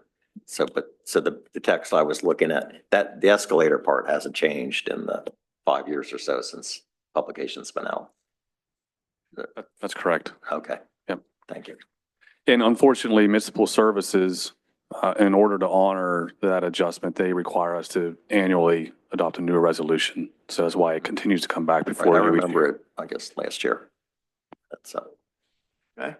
Other questions, discussion? Proposed action? I'll move that we authorize resolution 1108 for the escalator clause for bituminous material. Second. Been moved and seconded. Discussion? All in favor, aye? Aye. Opposed, no? Motion carried.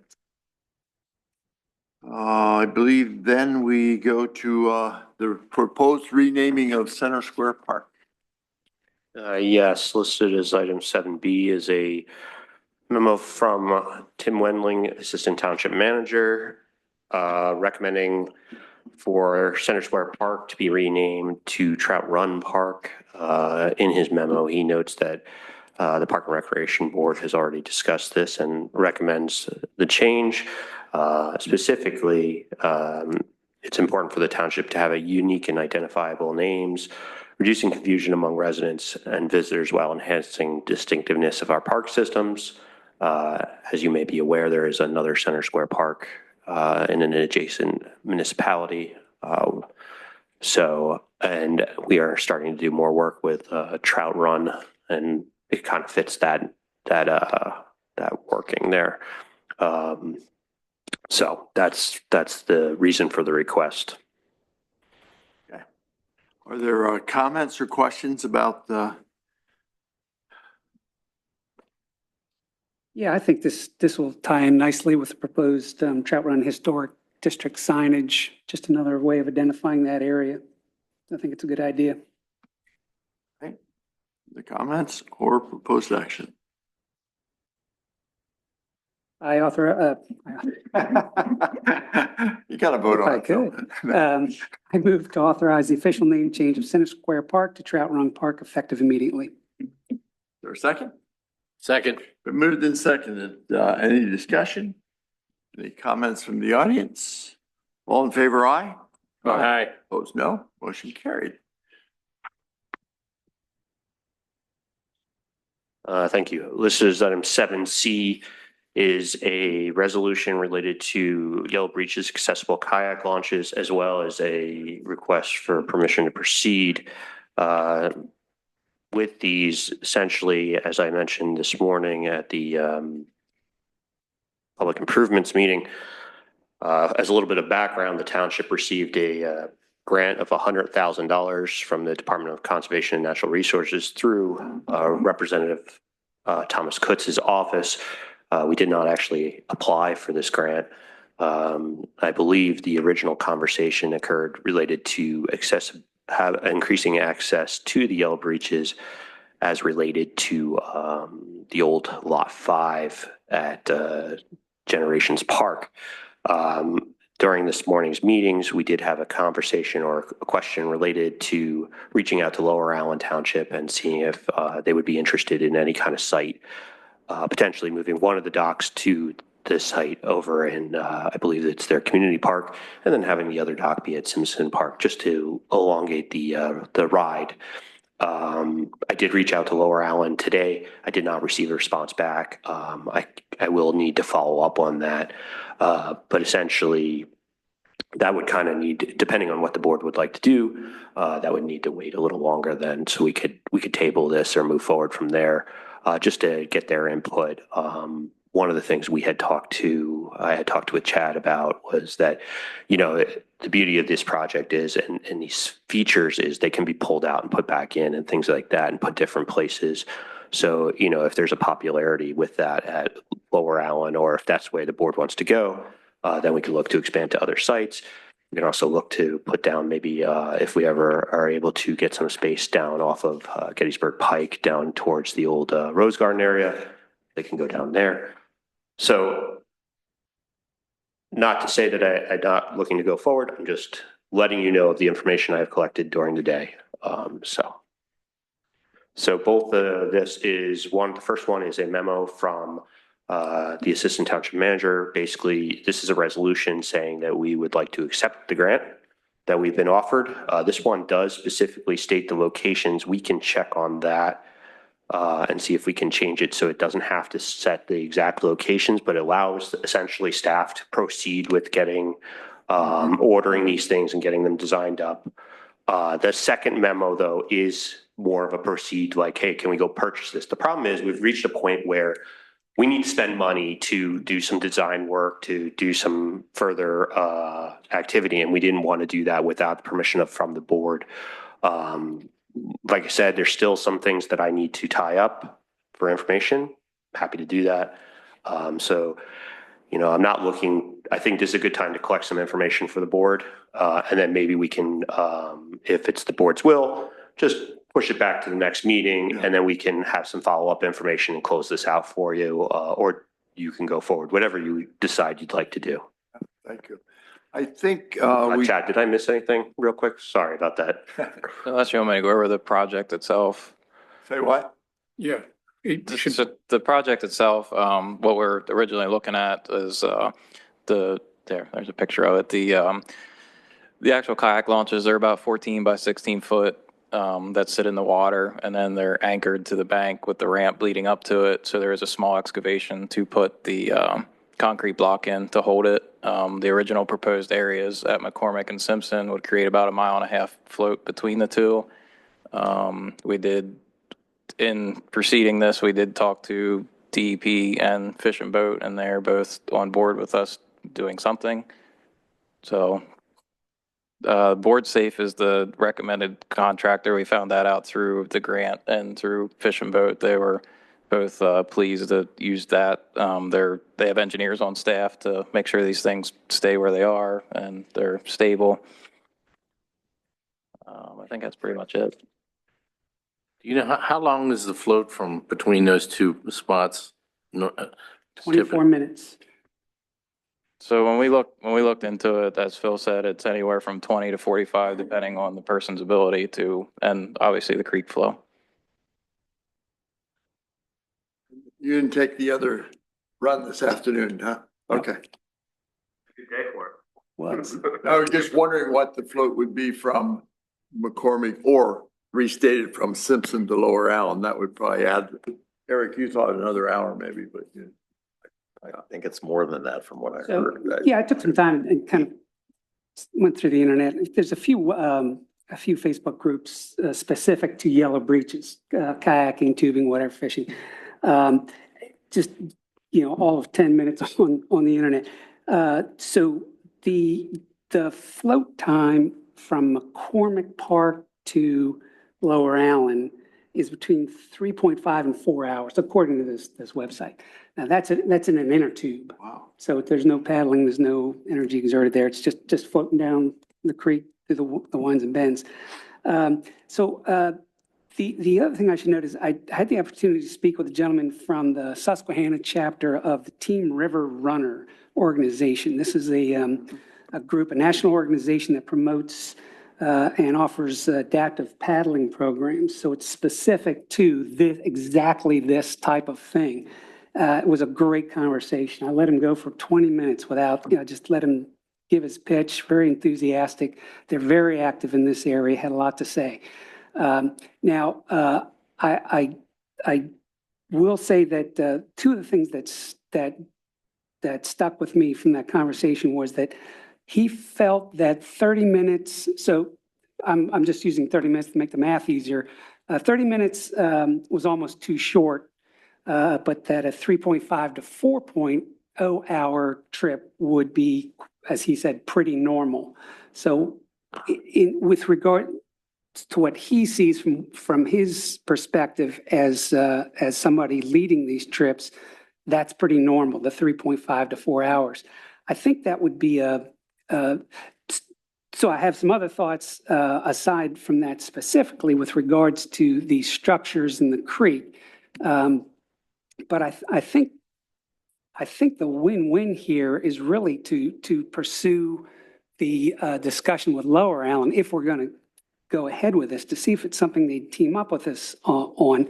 And so I would like to, I would prefer that we table this until we get some more information.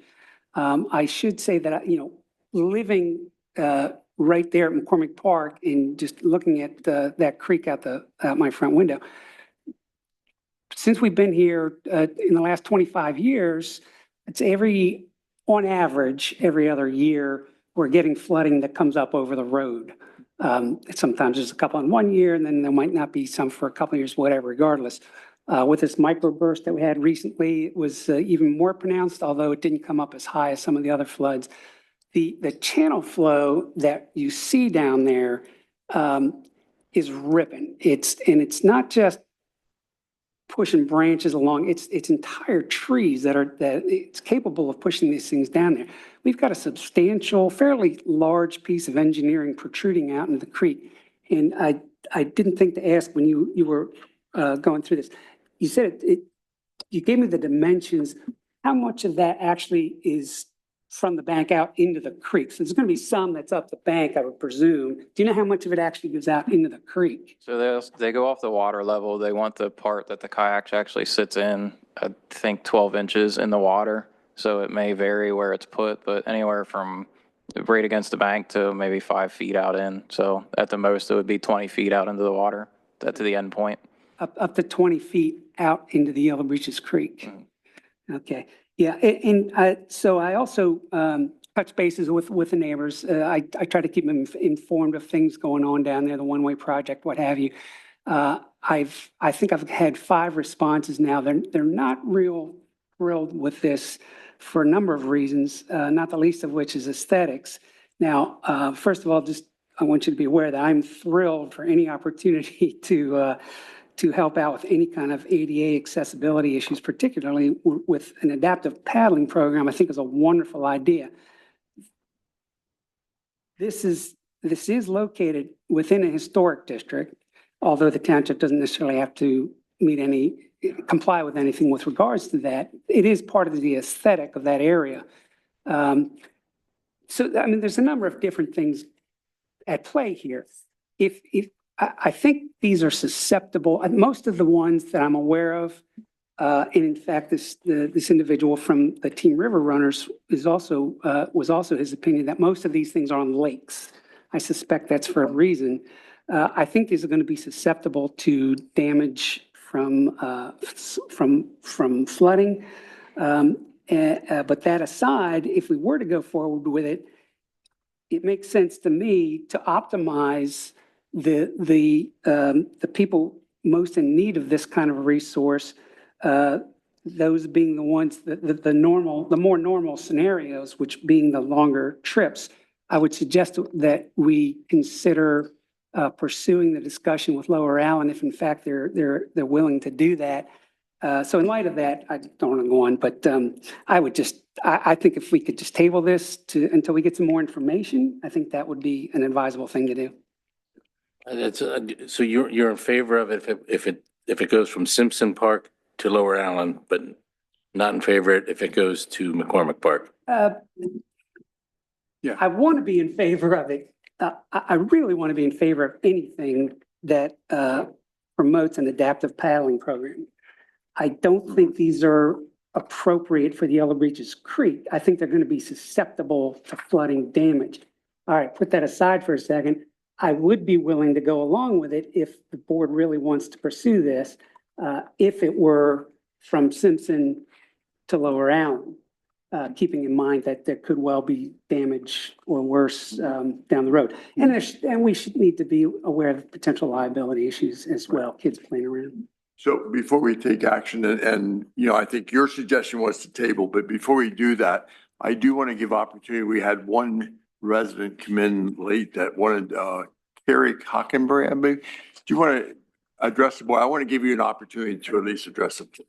Well, and we had Tanya speak earlier on it, out of order, but. And I would suggest, Alexis, that maybe you can take that comment from Tanya and put it in this section of the minutes. Okay, hi, give us your name and address. Carrick Hockenberry, 2840 Allen Glen Drive. My property borders McCormick Road and the park. I'm right down from Phil. So my concerns were somewhat Phil already discussed. Like, I'm on board with the ADA stuff. I think it's really good. The time of the float is that 20 to 25 minute range by a kayak, which seems somewhat short. The other thing that concerns me is ADA compliance is 1 inch of vertical drop per 12 inches of ramp. And I went down and measured it today. It's 52 inches from the road down to the water. So even if the dock at the bottom comes up a foot off the water, you're talking 50 feet of ramp. Does anybody, that's what I've kind of that's what I've found. Yeah. And that's a lot of ramp. Agreed. And I don't know how that extends out into the creek. So that would be my main concern. The flooding that he discussed, I see that. And it is about every other year. It comes well up into my yard. I haven't seen the flooding at Simpson or Lower Island Park, so I can't really speak to that. I know Simpson is much flatter coming from the parking lot down there. So that's an obviously easier entry. Lower Island Park does have the boat ramp there. So that would be my thought. And I might say, even if we were to consider Lower Island, I'm curious if there's anything from our McCormick Park to Lower Island that would be even, have we looked at other potential landing spots? I don't know, but. Yeah, I think the problem is going to be the height of the bank and height of the road to the height of the creek. Yeah, so we preliminarily looked at both sites, and part of the permit with DEP would actually do a small proposed grade change. So we're not going from the height currently. We would ramp it down a little bit in the grass area before it got to the ramp. Okay, so you're at least aware of the concern that there's going to be a fairly big elevation change. Okay. Yeah. So thank you. And the reason I made the suggestion I did, I'm not an engineer and I don't know McCormick as well as people that own property next to it. I'm really fascinated by this idea that we give people with disabilities, whether they're mobility issues or sensory issues, or maybe they're just aging like Tanya and me, but to be able to get into the water and enjoy it. I think that's a goal that I really embrace. And I heard you say that too, Phil. So for me, if we can find suitable locations to land these things, I'm all for it. Whether I'm not prepared to strongly advocate where that should be, but yeah. Yeah, after our meeting this morning, I went back and spoke with a couple of friends of my wife, women's club, who happened to be over at Messiah Village, one of which is a double amputee, and asked about, at their age, what would they like to do? And in all honesty, they weren't enthusiastic about a 3-hour float. It's just too much for them. They preferred a smaller float. And if they have extra time, they go back and do it a second time. But just the ability to get down in the water was important to them, because the double amputee, she's in her 80s, still drives her own car. Wow. And she does a lot of things, but she can't get into the water. So that was important to her. And she just did feel that particularly, you can't get out of the kayak until you get to the other point. And if you're on a 2.5 hour float and you need to get out for some reason in an hour, you're really stuck. So that was research I did. Other comments? Scott, when you're also researching, when you're also researching, can you find out like the maintenance of these, like for 15 years? Like I don't want to, I don't want to put something in that we're dumping $100,000 every year either, and just to maintain them. And with that, I'd ask, Phil, I'm sorry. I'll give you a chance. But I don't have a long memory. I got to think about this. I mentioned to Phil, I don't know if there is a way to powder coat this, or is there a way to make it less aluminum looking and more in concert with the creek and natural vegetation? You know, you'll have to answer that now, but I would suggest you look at that as well, because I'm sympathetic to that. Eric, you wanted to speak 2 times. I just- apologize. No one's against, I think, handicapped people, and there's different forms of handicap. Some you can't even tell, but I don't understand the concept of putting this. I mean, I was taught from an early age how dangerous the yellow breeches is, of these pockets that can get you. And I've known any number of kids over the years that have been killed on the yellow breeches. There was one last year that got in it near the Sheepford Road Bridge after a big storm. I don't know why. He was like a 10-year-old boy, got trapped in debris. There's any number of things that can hit you and knock you down and whatever. So I don't understand why we would invite kind of that liability or this kind of attractive nuisance that way. Why people, you know, I don't know. I can understand it on like at Pinchot Park on still water, but in moving water, especially the yellow breeches, you know, that goes up and down a lot. I don't understand it. So one thing I can add too is that the grant is for $100,000 to improve access to the yellow breeches. If the board has any suggestions on a project that they would more likely to see, and you guys can come to some kind of consensus, I'm happy to pursue those as well. What is our timing in terms of, you know, it's not every day that you have a representative that offers $100,000. And so I think we need to be appreciative and respectful of that. But is it your sense that we would have? This doesn't run like a normal grant program. So there's not like a 3-year thing. Okay. It's till it gets reprogrammed. Okay. We received contact last year in 2024. We contacted them again last week just to make sure it was still available.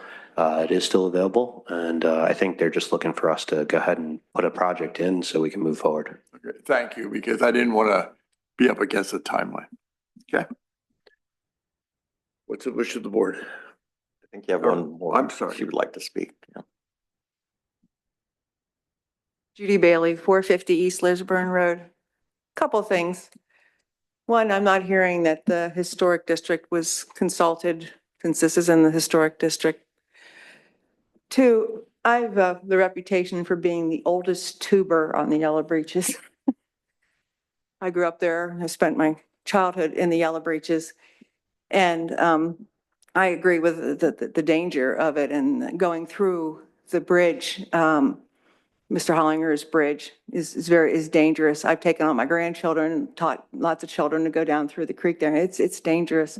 I love the idea that the grant is not specific to having this. I mean, I realize you're going to get more information, but there certainly is a need for development of access to the Yellow Breeches on that area, and Representative Kutz recognizes that and is trying to make that available.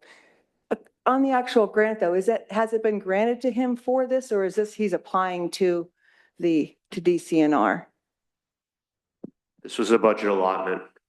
It already exists.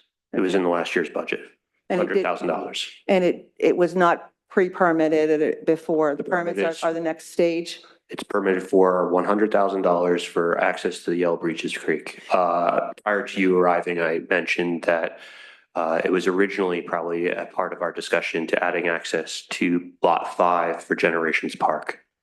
Oh, but this actual structure hasn't been pre-permitted with Fish and Wildlife or Army Corps of Engineers. Resolution, and I don't believe we would need Army Corps of Engineers for this. So that would not be true, but this has not been permitted through the, not been permitted yet. I'm just thinking from experience with working on the streams that when you have a lot of debris going down, it just gets very expensive to put them in because you have to build a dike around where the area you're working to have that cloud. They don't want that going down the stream. Sure. This idea didn't just come out of like nowhere. We did go talk to Fish and Boat. That we received this recommendation from them. Like I said to the board just now, you know, if there's other suggestions or other projects that people would like to see, we're happy to pursue that. This is just the one that came up first. Okay, thank you. Thank you. Okay. Go ahead. Jason Spoznik, 707 South Broad. We've discussed this in Parks and Rec a few times. We talked about the grading required to bring it down so that the ramp's not, 3/4 of a mile long to get out to the river. And then the concern about the historic area, that makes a lot of sense. And I talked to Chad before the meeting that maybe he go to Board Safe and see if they have a way to give it an appearance that would be more suitable to that area. But just while everyone was talking, I was looking at Board Safe, their website, and they state that they design their docks in a way that adapts to tidal basins, marshes, and harbors. They're built for stability,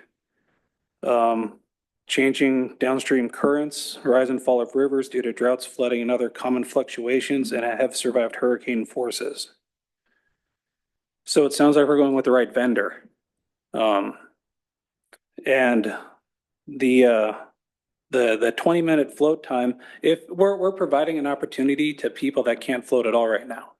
So a 20-minute float time is probably sufficient. I think in addition to McCormick and Simpson, if Lower Allen gets on board, that's just another, like, we can be trend setting here, and just some of the other municipalities down the river can jump on board, and then people have options instead of, well, it's either an hour and a half or, if you don't have that kind of time, you're not going at all. So it's a good opportunity. And there can be, through Mechanicsburg Rec, there can be a class for kayaking for, accessibility kayaking class, where a 20-minute session for like an hour class is plenty of time to float and then get on back and go on the rest of your day instead of a full day commitment. But again, with a lot of before Parks and Rec recommended this to the board, a lot of these concerns were addressed, and we felt that we put together the best possible thing for the community. Thank you. Excuse me, I was just wondering, did you consider any other options for the use of that money? No, what was brought to us was an accessible kayaking. That's how it was presented to the Parks and Rec board, was an accessible launch well, first it was one, and then it didn't make sense to have one because can't swim in a circle in the yellow breeches. So in and out. But yeah, we always kind of had it with accessibility in mind, because that's pretty much I've been on the Parks and Rec board for 7 years, and all the playground equipment, the generations park, everything we do for recreation in the community, we think about accessibility. So it was just, you don't have to have a mobility issue to use these launch ramps. Able-bodied people can use it just fine. It's an added benefit of having the accessibility feature. Thank you. Okay.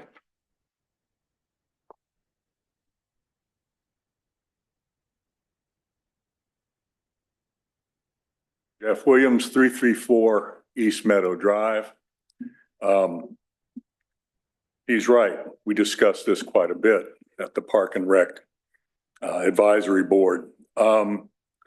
We have a chance for something. The first thing I would say is, do not assume that people with a mobility issue are weak somehow.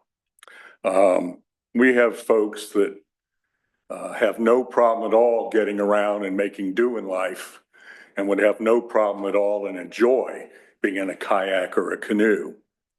It's also an excellent point that these piers would be able to be used by people that are able-bodied.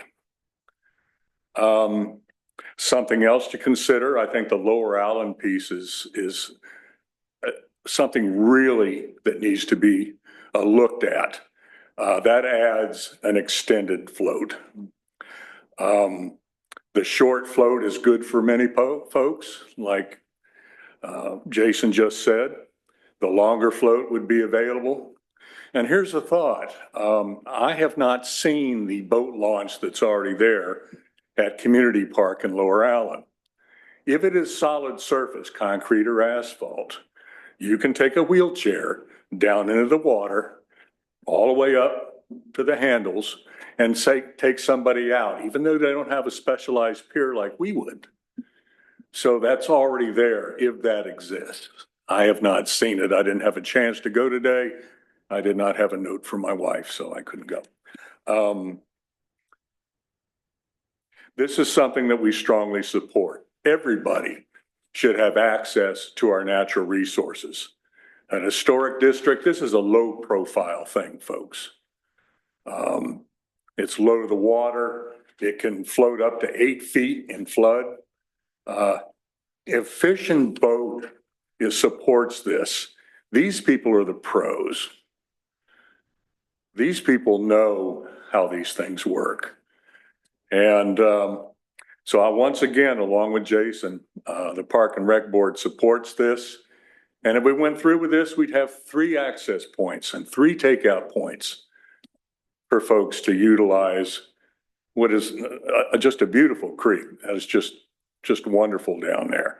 But we get folks down there that normally can't get out on the water. So we support it strongly. Thank you. Thank you. Mr. Williams, Yes, sir. you said something that astounds me Good. with all your connections. And I think I heard it from Chad this morning. You don't know what they have at Lower Allen. I have not been there. You've been there? I have not been there. That's what I don't get. I mean, that is within a half mile of the Generations Park. There's fabulous, ways to connect the park. Generations Park, this is the creek. What? No, the front entrance of Generations Park is within a half mile of the front entrance of Lower Allen Community Park.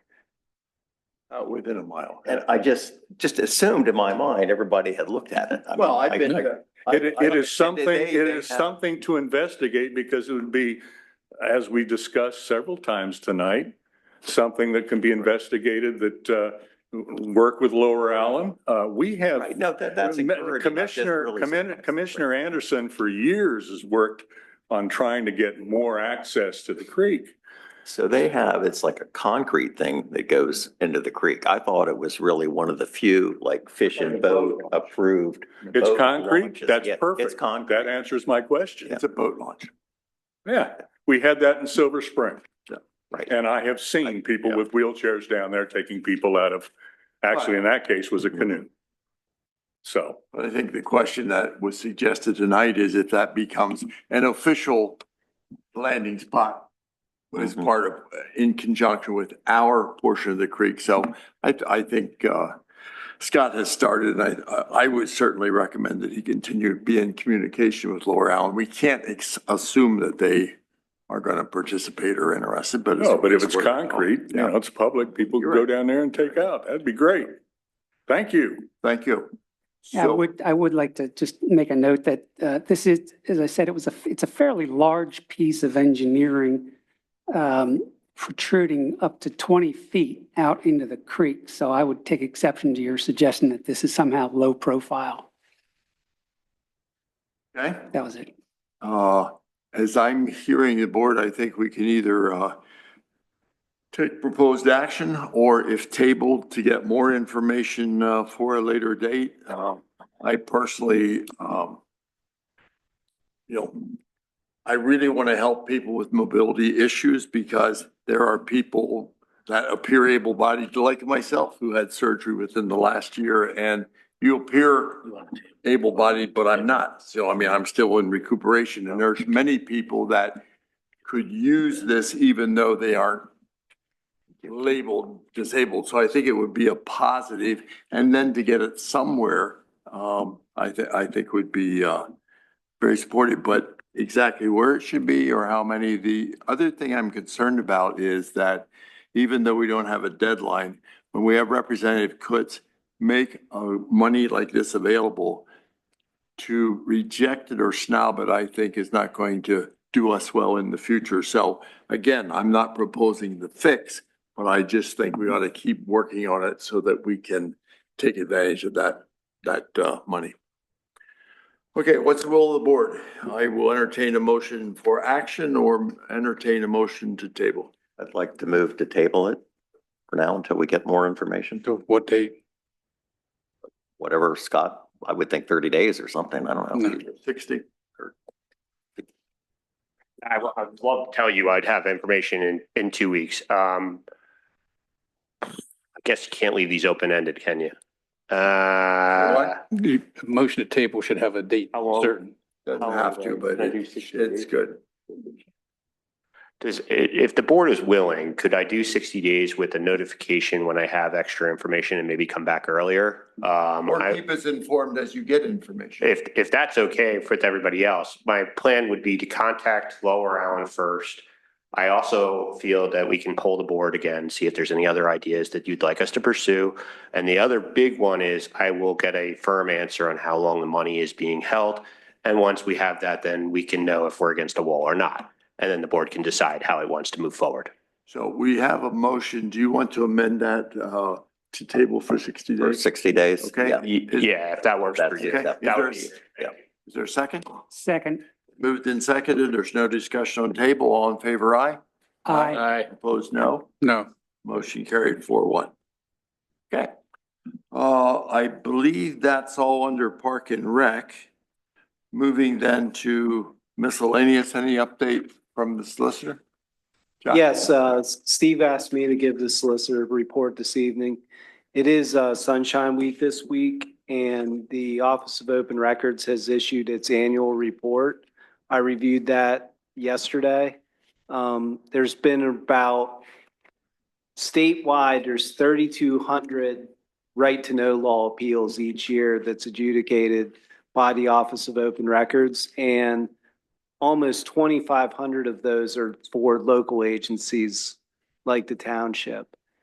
And just in speaking with my colleagues around the state, I realized that there's a lot of municipalities that spend tens, even hundreds of thousands of dollars on right-to-know requests in a year on legal fees. And I think that the staff here should be commended because there has not been extensive legal battles on right-to-know requests in Upper Allen Township as long as Steve's been the solicitor for the township. I don't think we've ever had an appeal that's escalated as far as the Court of Common Pleas in Upper Allen Township. I work very closely with township staff to be very up to date on right-to-know law issues and to try to timely respond to right-to-know law requests, not to drag them out for the sake of dragging them out. And that's all I really have to say about the annual report. The Office of Open Records did issue a new requester form this year. So the township has updated that. And just another thing I wanted to mention is that based on the experience I have with the right-to-know law and the Sunshine Act, I've been asked to testify before the state Senate next week regarding potential amendments to the right-to-know law and potential amendments to the Sunshine Act. There is a concern that public officials are using instant messaging apps such as Signal that immediately delete messages. And there's concerns by state legislators that those apps are being used to basically deliberate business in violation of the Sunshine Act, and then it's immediately deleted and there's no public record. So they're having a public hearing on that on Monday, and I've been asked to testify on that. That's all that I have. Thank you. And what was that social media thing? Signal. Signal. Shows how up to date I am. Did you know that exists? I never heard of it. Okay, thanks, Josh. Tax Collection Committee. Okay. Capital Region COG, we did approve, the COG approved the joint bid results at our meeting on Monday. And so you're, okay, so, and I mentioned it. Thank you.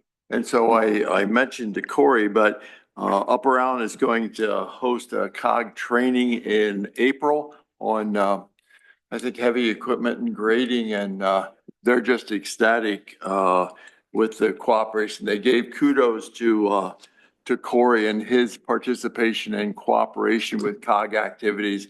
They even mentioned you on the side, Scott, that you've been participating in the managers' meetings, and the comment was made, wow, you really have a good manager over there. So Yeah, we do that host- $2 will get you a cup of coffee. Yeah, thanks for that. We do host a lot of trainings here, and the benefit to that is we do end up actually sometimes getting a few people in at lower cost for us, things of that nature. Also, we lose less time when we have this facility and we utilize it. It's worked out really well. It's something we shied away from for years, and I'm glad we're doing it now. Thank you for doing that. MAB, I don't think they met at the COG meeting. Commissioner Eichelberger mentioned that MAB meets quarterly. I didn't challenge him in public, but I think he intimated that there is one forthcoming here in the next quarter. Pennsylvania State Association, I'm not aware that we have any reports or updates. Anything, comments from public? Jeff?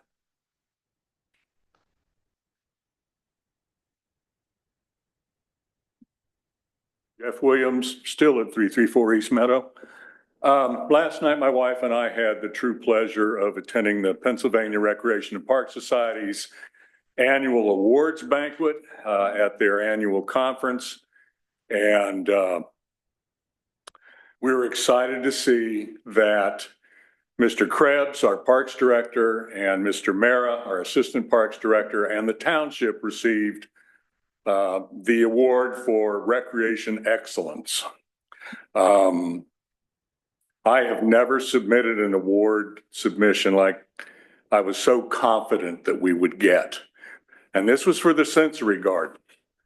And I will tell you this morning when I posted their photograph, hopefully to their embarrassment, that within 10 minutes, I had 11 responses from 5 different states, friends of mine, some of the recreation and parks directors. I will also say that it's neat to get awards and do something that makes a difference to the community, particularly for those folks, those kids on the spectrum.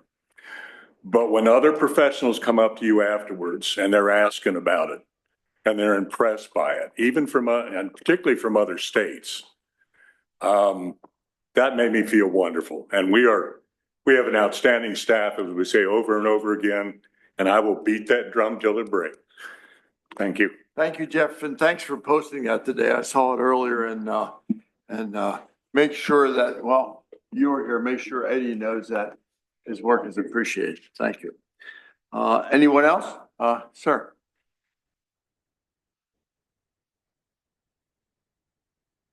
Eric Hockenberry, 2840 Allen Glen Drive. I wanted to thank you guys for putting these videos online, because even though I cannot make it here very often, I'm a fresh face, I do watch all the videos online, so I do appreciate that. And I like the mics now, because I always had trouble with the sound quality, but now it's a lot better. Thanks for that feedback. So I do appreciate that, because I listen in my car, I play it when I'm driving back and forth to work, and so I can't watch anything else. I hope you don't wreck. I hope. No, I don't. That's why I just put on the audio. I don't watch what you guys look like or anything, but I just listen to the audio. You're better off not looking what we have. Any seriously, thanks for that feedback, No, because it's really we good. periodically get it, but we just started doing that this year. It's really good. Like I watch them all. The Parks and Rec meetings, I mean, is there any chance that those will ever be? Yes, they're going to start Okay. this month, I believe, right? I have 4 kids and it's really tough for me to get to these meetings. Yeah. The other thing I wanted to ask is, And we're looking at planning commission also. really, that'd be awesome. I do appreciate that. McCormick Park. So living right along McCormick Park. Mhm. I know that it's been a topic for a long time as far as some of the stuff that goes on down there. And while I'm here, I just want to let you know, like, one of my big complaints is that every year there's numerous people using my yard as a bathroom. And I figure it out because I'm down there mowing and I find toilet paper all through my yard. I've contacted the cops a couple times, but I know there's not much you guys can do. So you guys have come down. I try not to waste your time too much, but every once in a while it gets to me. So I think I've lived there almost 7 years. I think they've been down there probably 3 or 4 times, but just know that every year it is probably 10 to 15 times that I find toilet paper in my yard. Mhm. So anything we can do to start to clean that up would be appreciated. We have a couple of issues. One is when people are on the water, we have no jurisdiction. Yep, totally get that. And we have no control over who floats down the stream. And unfortunately, we have some people that have little or no regard for other people's private property. Yeah. And they're floating down the stream, typically intoxicated. And causing all sorts of mayhem along the way. Yeah, the other two things I'll bring up about the park is one, I think it is a dusk to dawn park. Is that correct? Parks in the township. Yes. There are constantly people down there at night, like parked, coming through, flashing their lights, like communicating with each other. So I'm not sure what that entails, but I see it out my bedroom window every single night. There's numerous cars down there.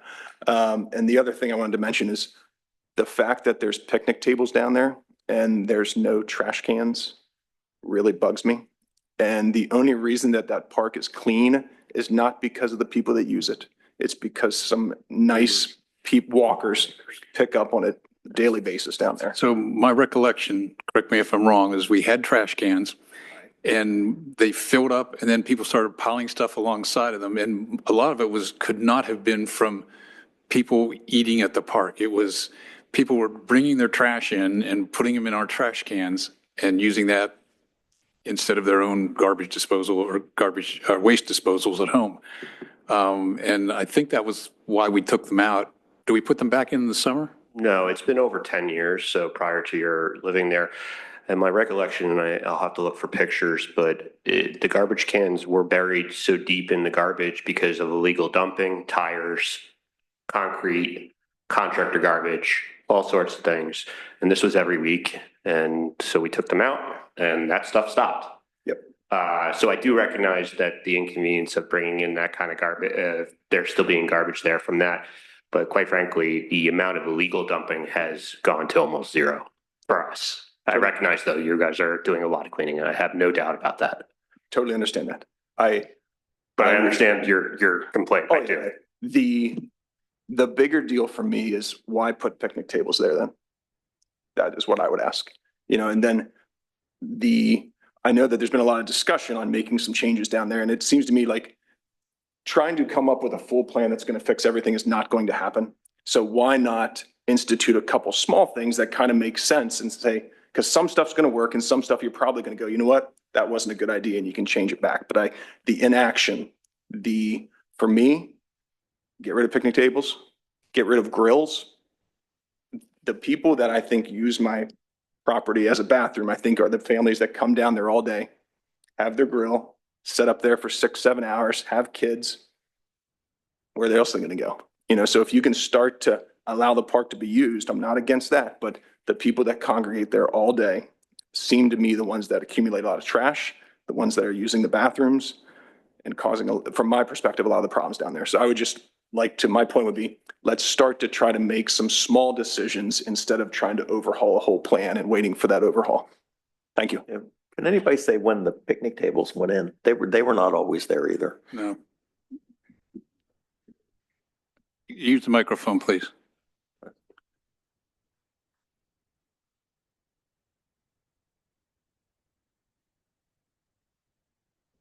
Two or 3 years now. 2 or 3 years. Okay.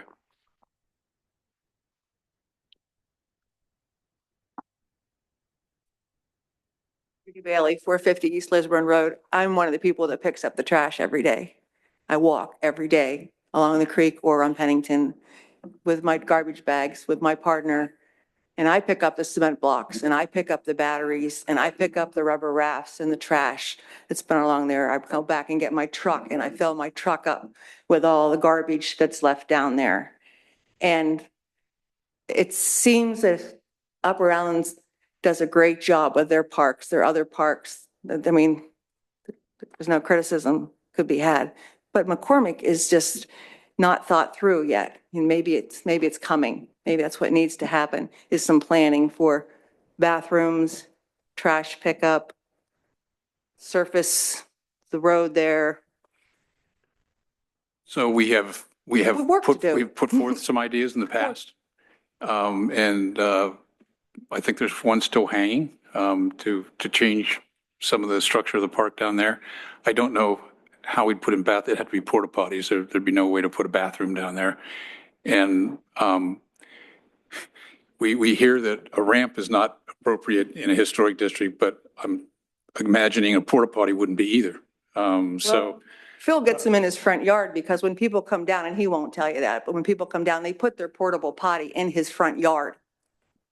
And that's not something we want to encourage. No, He won't complain about it, but I'll tell you.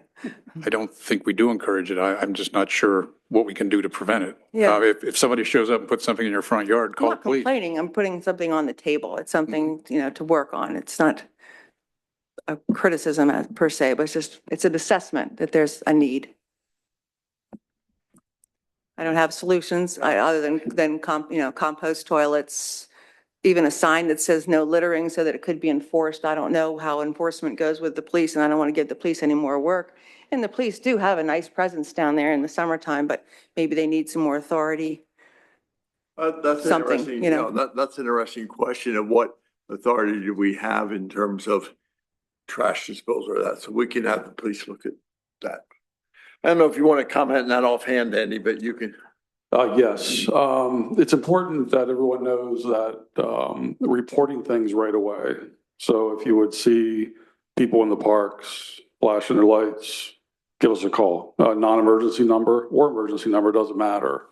It's important for us to know right away when it's occurring so we can get there, determine what it is that's going on, who's involved, do we have a violation, and all that's recorded. And even if somebody gets a warning, if they're found down there again doing the same thing after a warning, if it's an ordinance violation, they can be cited. And the officer handling the second call can see that they've been warned. So I would encourage you just to call whenever you see anything happening at the parks. We check them regularly. We do find people in violation, doing things they shouldn't be doing. So that's my overall message. It's occurred to me too, to have like a friends of McCormick Park too, maybe people that walk along there that have it, even if they don't have an authority to tell somebody what to do something, but if someone's patrolling, it's going to be less likely to have trash left or get it sooner or call you if there's a problem. Well, we've certainly had our share of calls over the years related to parks around the summertime when they get crowded. A lot of intoxication. We've had some serious assaults, other things that are definitely disturbing. So we're interested in anything that goes on at our parks. Sure you are. You're very good. Thanks. Thank you. Anyone else? Yeah, I'd like an update. I'm not sure whether it's from Phil or from Eric. Are we making any progress with wrought iron works? I know we've got 90 days, but I don't want to wait till the last minute to find out that we've got something or we've got nothing. Is there someone that could give us an update, maybe every meeting to know, so we know what's going on? I did just get an email. Okay. So I'll tell you what, rather than tie you up looking for it, why don't I forward you the information I got and I can. Oh, that's, yeah. It's information. Sure, include the whole book. Yes. And staff as well. So, in the meantime, on my own time, Eric was good enough to forward to me a website for box steel. And I printed down the information and did some more research and spent about half an hour, 40 minutes on the phone with Nels. Sorry, is it box or BACH, Bach. Oh, Bach. Yeah. Mm-hmm. A colorful guy. And it took us a couple voicemails to finally hook up. But I've got just they appear to me to be a much more substantial company than what we're dealing with. And I asked him, because I've heard that PennDOT is miserable to work with. Their standards are hard. And he said every state has different standards. And he's done some work in Beaver County and didn't find PennDOT particularly far out from the rest of them. They just have their own unique things, and each of the states tends to have that. He said it's something you have to know. And when you're in this business, you're going to, as you deal with different states. And his book of business that he lists was much more substantial. It was interesting that the average project cost for him is about $185,000. So when I asked him about why wouldn't he have responded to our RFP, he indicated he wasn't aware of it, that no one made him aware. He never received it, and could he respond now? I said, no, we're beyond that now. But and he asked who did respond, and I told him, and he said, oh, you're dealing with Art. And I'm not going to relay all the conversation in a public meeting that he had, but apparently Art has 4 disassembled bridges laying on his property at this time. And Nels is concerned that they're just laying there rusting and that they would have been better to be left standing up than to be rusting at this time. So I think we need to stay on top of Art because he said Art doesn't do any of the work at all. It's done by his partner. He said his experience is Art's biggest concern is making sure he doesn't have to put any money into anything, that everything's financed up front. So that's what I've been able to learn from these guys. Again, thank you for giving me the lead. Communication. No, but I've had that information for a while. I thought we had contacted him because I was leery all along, Jim, just trying to deal with only one firm. I wanted to desperately find some other people in that industry. And that's, So, My thank you. understanding is that once Art gets through this process with the PennDOT, it would then go out to bid. Could we then make sure that box steel is included in the solicitation for bids? That wasn't my impression. My impression was he was going to come back to us. We've been out to bid. We have an open bid and we have a response that we didn't feel was a qualified bid, that we were going to give him a chance to cure his deficiencies, but I didn't think we were going back out for another bid. I thought it was we were going to a one-step process and that would. We were asking him for a quote for a Okay. one-step process, but we also wanted him to have PennDOT approval and/or a pathway, as I understood it, to be able to rehabilitate the bridge for vehicular use. right, it was a one-step process and giving us a bridge that would meet PennDOT vehicular requirements, Right. right? Yeah. That's what we understand talked that. about. For some reason, I had it in my mind that it would then go out to bid under the new design parameters. That's not what I voted for. If that's No, where we were going, If I'm I'd like to vote again right I away. thought we were going to cross that bridge, come around May 1st or something. Well, would have we have a more, and vote then- in June on whether or not, what's Art's company, Ironworks, can come back with meeting our request to have a one-step project for vehicular use. Right. Okay. And I'm not optimistic about that personally, but who knows? Yeah, I just wanted to have a periodic But, update yeah, to see this if is he actually is interesting, doing yeah. something and working on it and. But it would be interesting to know if these folks have a track record of working with PennDOT. Because I didn't see PennDOT itself on their list. I saw Beaver County, Pennsylvania. Well, here's but- Pennsylvania Department of the Tunkahana Creek Bridge and then Beaver County, but here's one, Pennsylvania. Yeah, there's one PennDOT back in Taconic, and these are going from the newest on their publication, which Eric gave me, to the oldest at the bottom. And some of those go back into the teens at the bottom. I believe they're probably a subcontractor on a lot of the jobs doing the steel work itself Yes, and the yes. hot riveting, the They don't- things what they're skilled in doing. They list their price as their portion of the project, and they don't list the total cost of the project.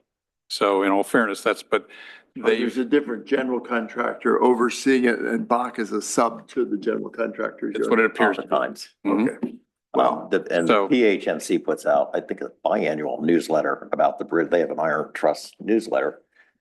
They have a picture of Bach doing a bridge up in Schuylkill County like last summer. But anyway, one point of information, I don't know if you could answer, Scott, but I was trying to get the comparable data, this Hall Bridge down in below Dillsburg. And I thought if we could get the plans and specs, it was a CS Davidson project from York County, we would learn a Where's lot. that area? Yeah, so It's in Crawltown. I'm still in the process of working on that. So essentially, I went to CS Davidson first. It is not their data to release, so I then went to York County, and I'm trying to be sensitive to the amount of administrative time they probably have to put in to release all those documents. So I believe they have just recently directed me back to CS Davidson with permission to release said documents. So And we can. I should be able to get you I something. noticed even Jason had sent the information on the Yeah. McCormick Road, and it was several hundred pages really, but a lot of it was the prevailing wage information, stuff we don't really Yeah, need. you're going to get something. Yeah. And I think then what we can do is once I get you some stuff, we can go from like, hey, how much more of this do we want? Or, hey, it costs us this much to get this, or it costs us nothing, and we just go forward. You know what I mean? And then, and another thing I realized, and I was going to share this with the board, didn't get to doing other things. The Hall Bridge was renovated by Davis in 2019. I took pictures of it like about a month ago. I don't know if you remember that and shared that, but there's the historicbridges.org. It's the big organization, tracks all the bridges. Their pictures are from like 2013 or something. So we could compare like the before and after pictures. And you can see the changes like for the guide rails of how the added steel they put on to support it. And then when you get the narrative of the bid documents, I think you'll be able to see more. I think that's probably the PennDOT required issue for vehicular. And is the Hall Bridge vehicular? Yes. Oh, okay, Yeah. good. All right. Anything else? We will have a short executive session, for attorney-client privilege update in a matter of legal interpretation. And with that, I will we will recess into